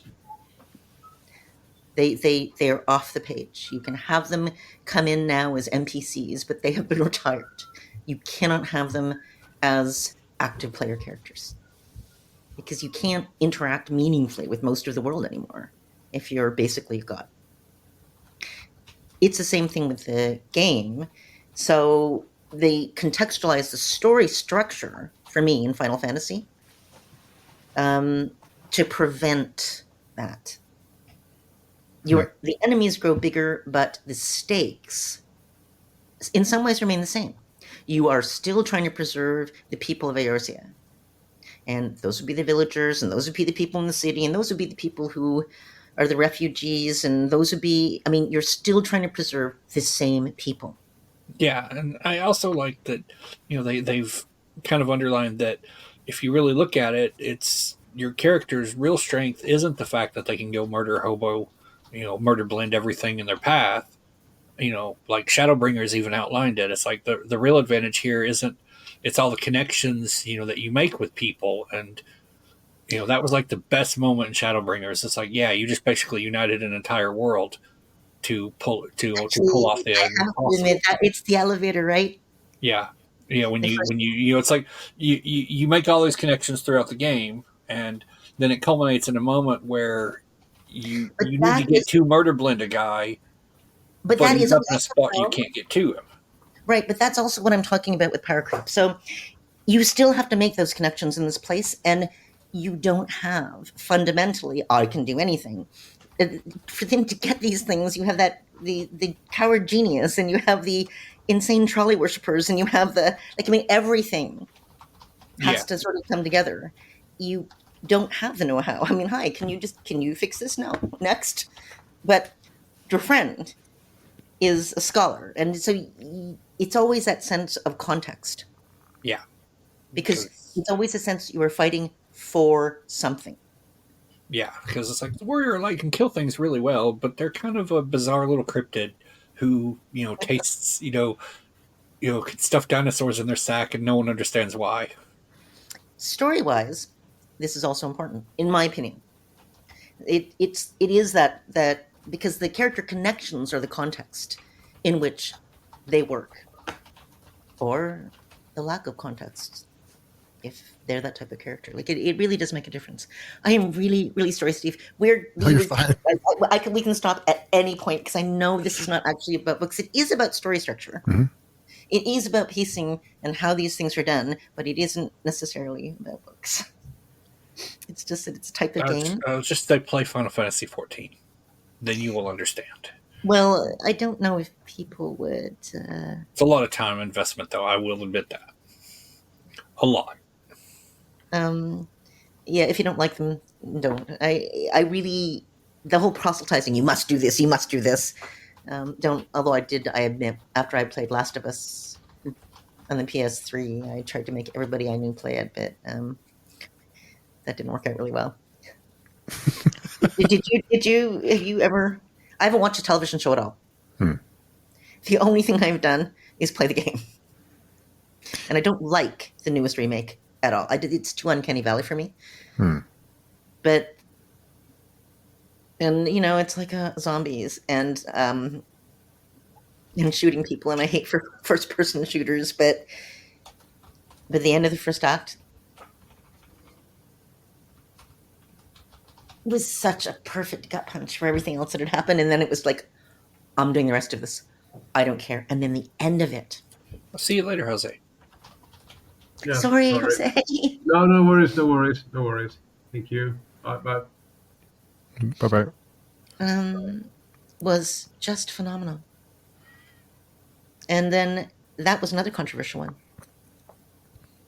And people still scream about the ending of it. And I said, okay, the difference and the reason I'm not upset about it, Thomas said, I'm not sure I would be happy with that ending. And I said, yes, but it's his story. And if you've been paying any attention to the character as the character is developed, very well developed, there's only one choice. There is no other choice this man is ever going to make. You know how it's going to end. So if you really thought that at the end of this was going to happen, you weren't paying attention to anything that happened emotionally. So I wasn't upset by it. I expected it, but boy, some people were mad. You ever going to play it, Steve? Probably. I like MMOs a little bit too much, so I try to avoid. Oh, no, Final Fantasy. This is Last of Us. Last of Us. Oh, Last of Us. Standard shooter. Yeah, I think I played the first one a long time ago. Okay, so at the end, that the choice is he kills everybody or he rescues his daughter. Well, okay, you've played the rest of the game. He's going to kill everybody. Like, there's no question. Of course he is, because he has just found his daughter.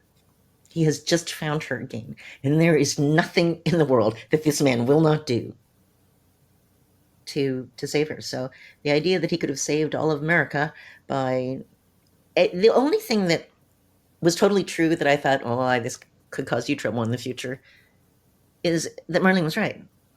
If she had asked Ellie, are you willing to do this? Ellie would have said yes. No question.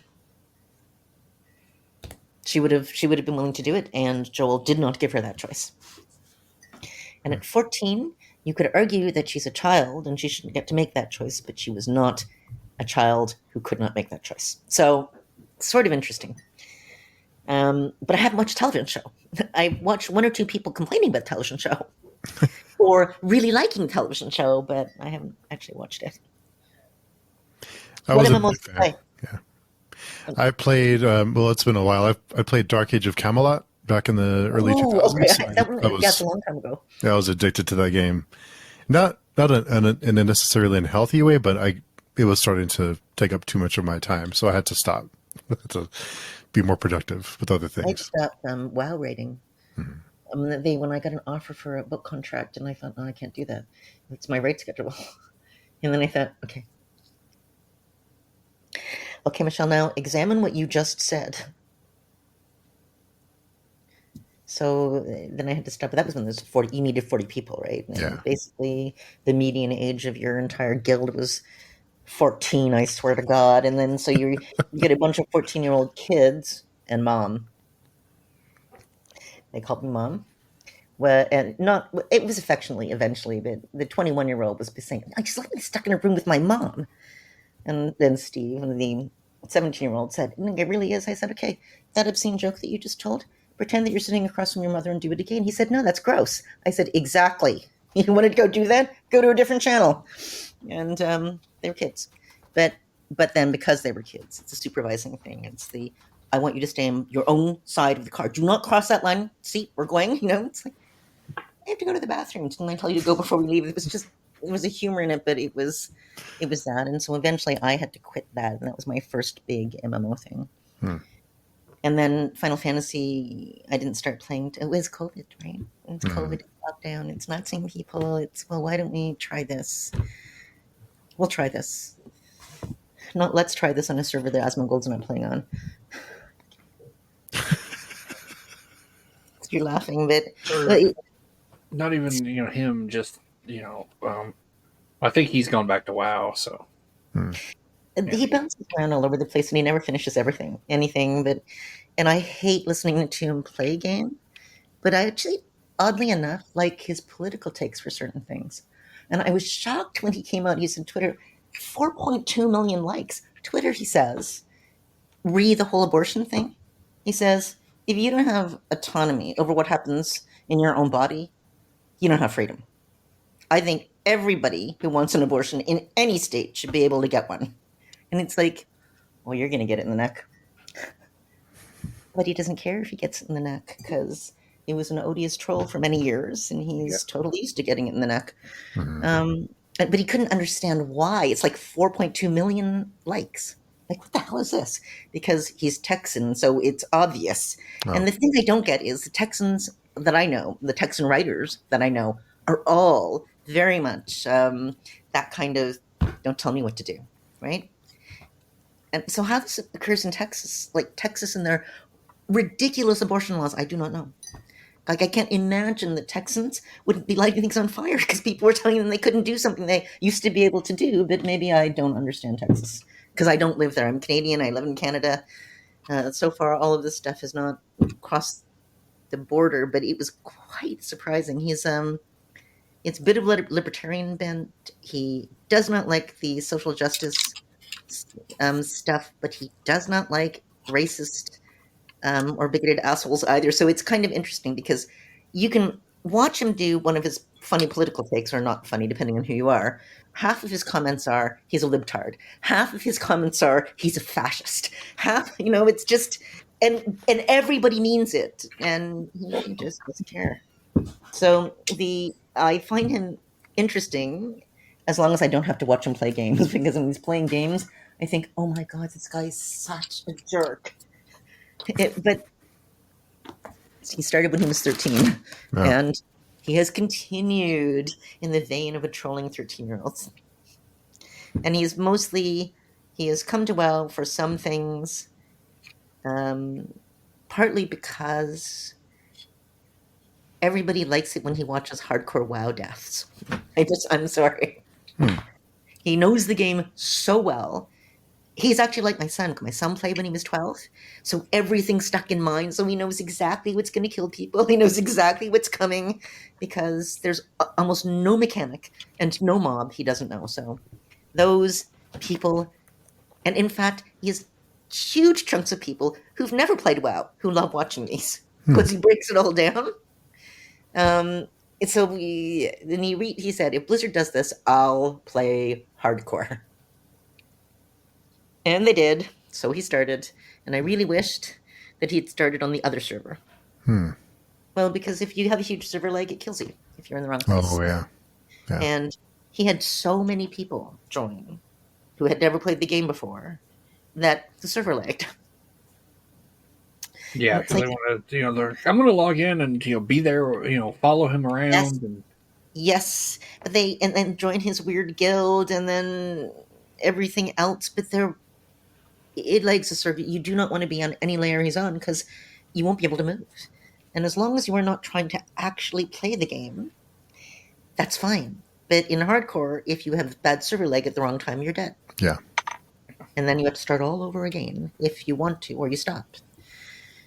But as I said, politically, he's interesting. Also, he loves Lord of the Rings and has read them. He's read a lot. And he has obviously, although he he doesn't consider himself stupid exactly, maybe he's read a lot. He knows a lot of stuff. So when he's not playing Asmongold, he's actually quite insightful. He's insightful about business things. He's insightful about business gaming things. So he has a persona. I don't know. Daniel said, yeah, it's interesting to listen to him, not while he's playing a game. Ding. But then he gave up on money for a while. And one of his friends screams at him every so often because he could make so much money if he was playing on his monetized channel. But he said monetized channels are pressure. So he doesn't do it. So he's got like 2 million people. He's 60,000 people watching him play on Twitch. Not monetized. Wow.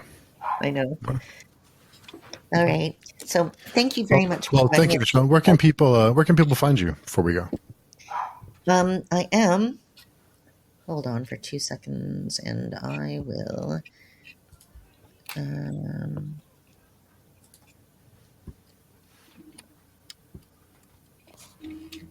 I'm just trying to find my. I was just going to copy the link, but apparently it's not working very well. So what about this? No, they've changed it. So let me just go to my. I know, right? My profile. Maybe the profile has the. I'm on Blue Sky. Ah, I got it. I found where it is on Blue Sky.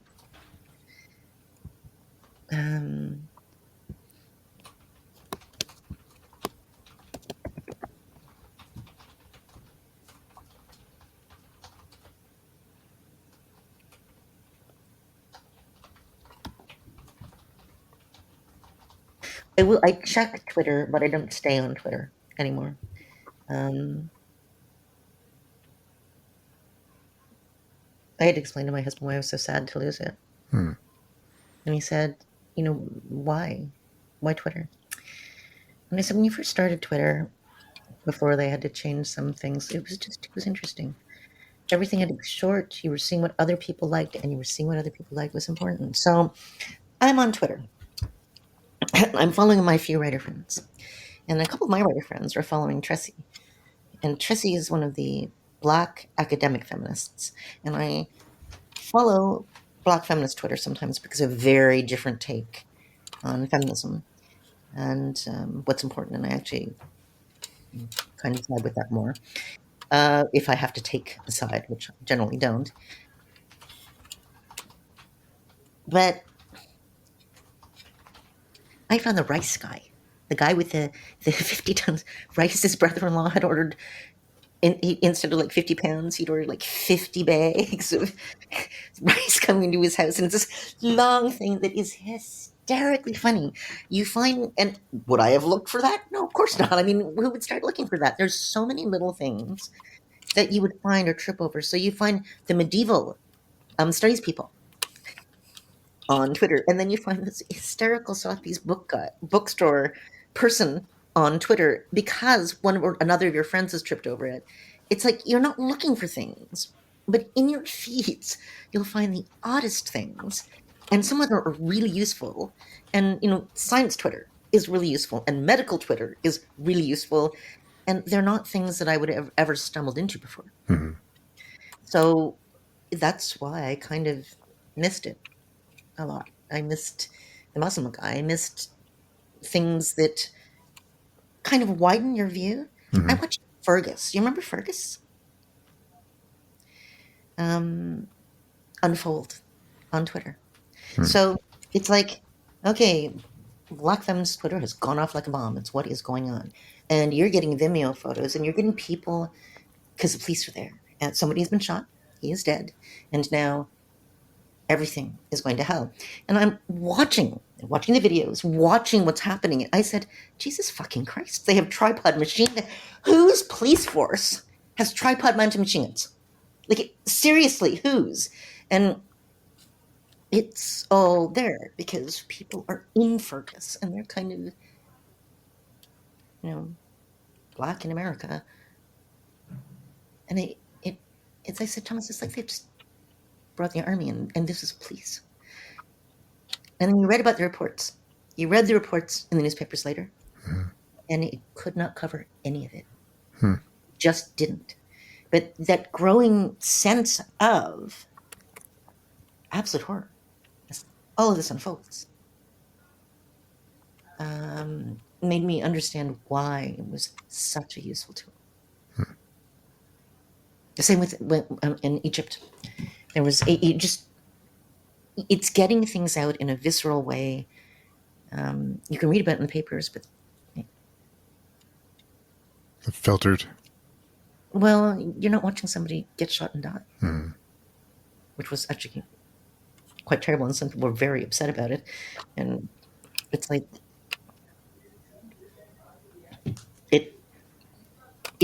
it's not the filter; it's just the range of experience, and then who's speaking, what they're saying, how they're arguing, what they're agreeing with, what they're disagreeing with, and so you take this whole range of opinions. And you can start to kind of get some sense of the landscape that you don't get if you're just reading one thing. You got to read multiple things. So that's why I miss Twitter, but Twitter's not that now. So, but Blue Sky, as people have slowly migrated, is the place. And again, as I said, I don't do it for following. I do it sometimes. I want to see what people have to say. And for a while, my entire feed was Pope Hat and John Scalzi, I swear to God. It's like, because I post a lot. And so that was kind of it. So mostly there. They can come to my website and I will answer if they leave comments.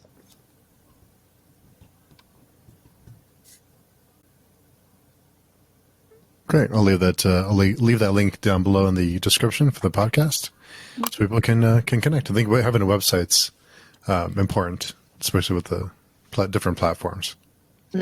Oops, I said Michelle at. Oh my God, that's my mail address. No, I got you. I actually have your website pulled up here on my other monitor. So okay, sorry, Michelle Segura. I said obviously I have Christmas frame. Yeah, no, it's okay. And Chippy-Po, where can people find you? I still putter around on Twitter. I'm on Blue Sky, but I don't say a whole lot there. Like Michelle, my feed tends to be a lot of Pope Hat when I go over. I'm just like, Courtney Milan I really like right now, and she's been covering legal stuff too from a slightly different angle. So if you're not reading Courtney, I follow her on Twitter. I haven't looked her up on Blue Sky, but she's posting a lot on Blue Sky. Yeah, and I'm also on the page tuning forums, and I lurk every once in a while on Michelle's forum. And post things there. Well, I'd like to say I recognize the name though. Yeah, it is true. I can also, if you happen to join, I can also be found on her Patreon every now and then too. So. Yes. So I'll leave that link down below too. If anybody wants to find the Patreon, they can go to the website and there's a bar thing. I don't need to actually. The whole point of the Patreon for me was to publish the books properly. And I can. I have. I can. And I could afford to hire the actual artist who's done all the rest of the books. And I could afford to do the audiobooks. I have enough money, so I don't need more people to join because I have enough money to actually do the publication. And that was sort of it. So then I don't often mention it because it's the same thing. It's like I'm asking you to give me money that I don't need anymore every month, and it just makes me feel guilty. Well, and like I said, I appreciate the snippets when you post them, but I was always my view is, and I think I've said that to you before, was just I'm here to support you, publishing these. I don't need I know. or anything. It's just, there'll be a book eventually, and that's all I need. The snippet things for me are not snippets, by the way, Steve. I post half a chapter. It's like the first draft chapters. I was going to post snippets, but then I started to look at it and I thought, okay, I post this, then there are going to be 20 people who will axe murder me because somehow this is a spoiler.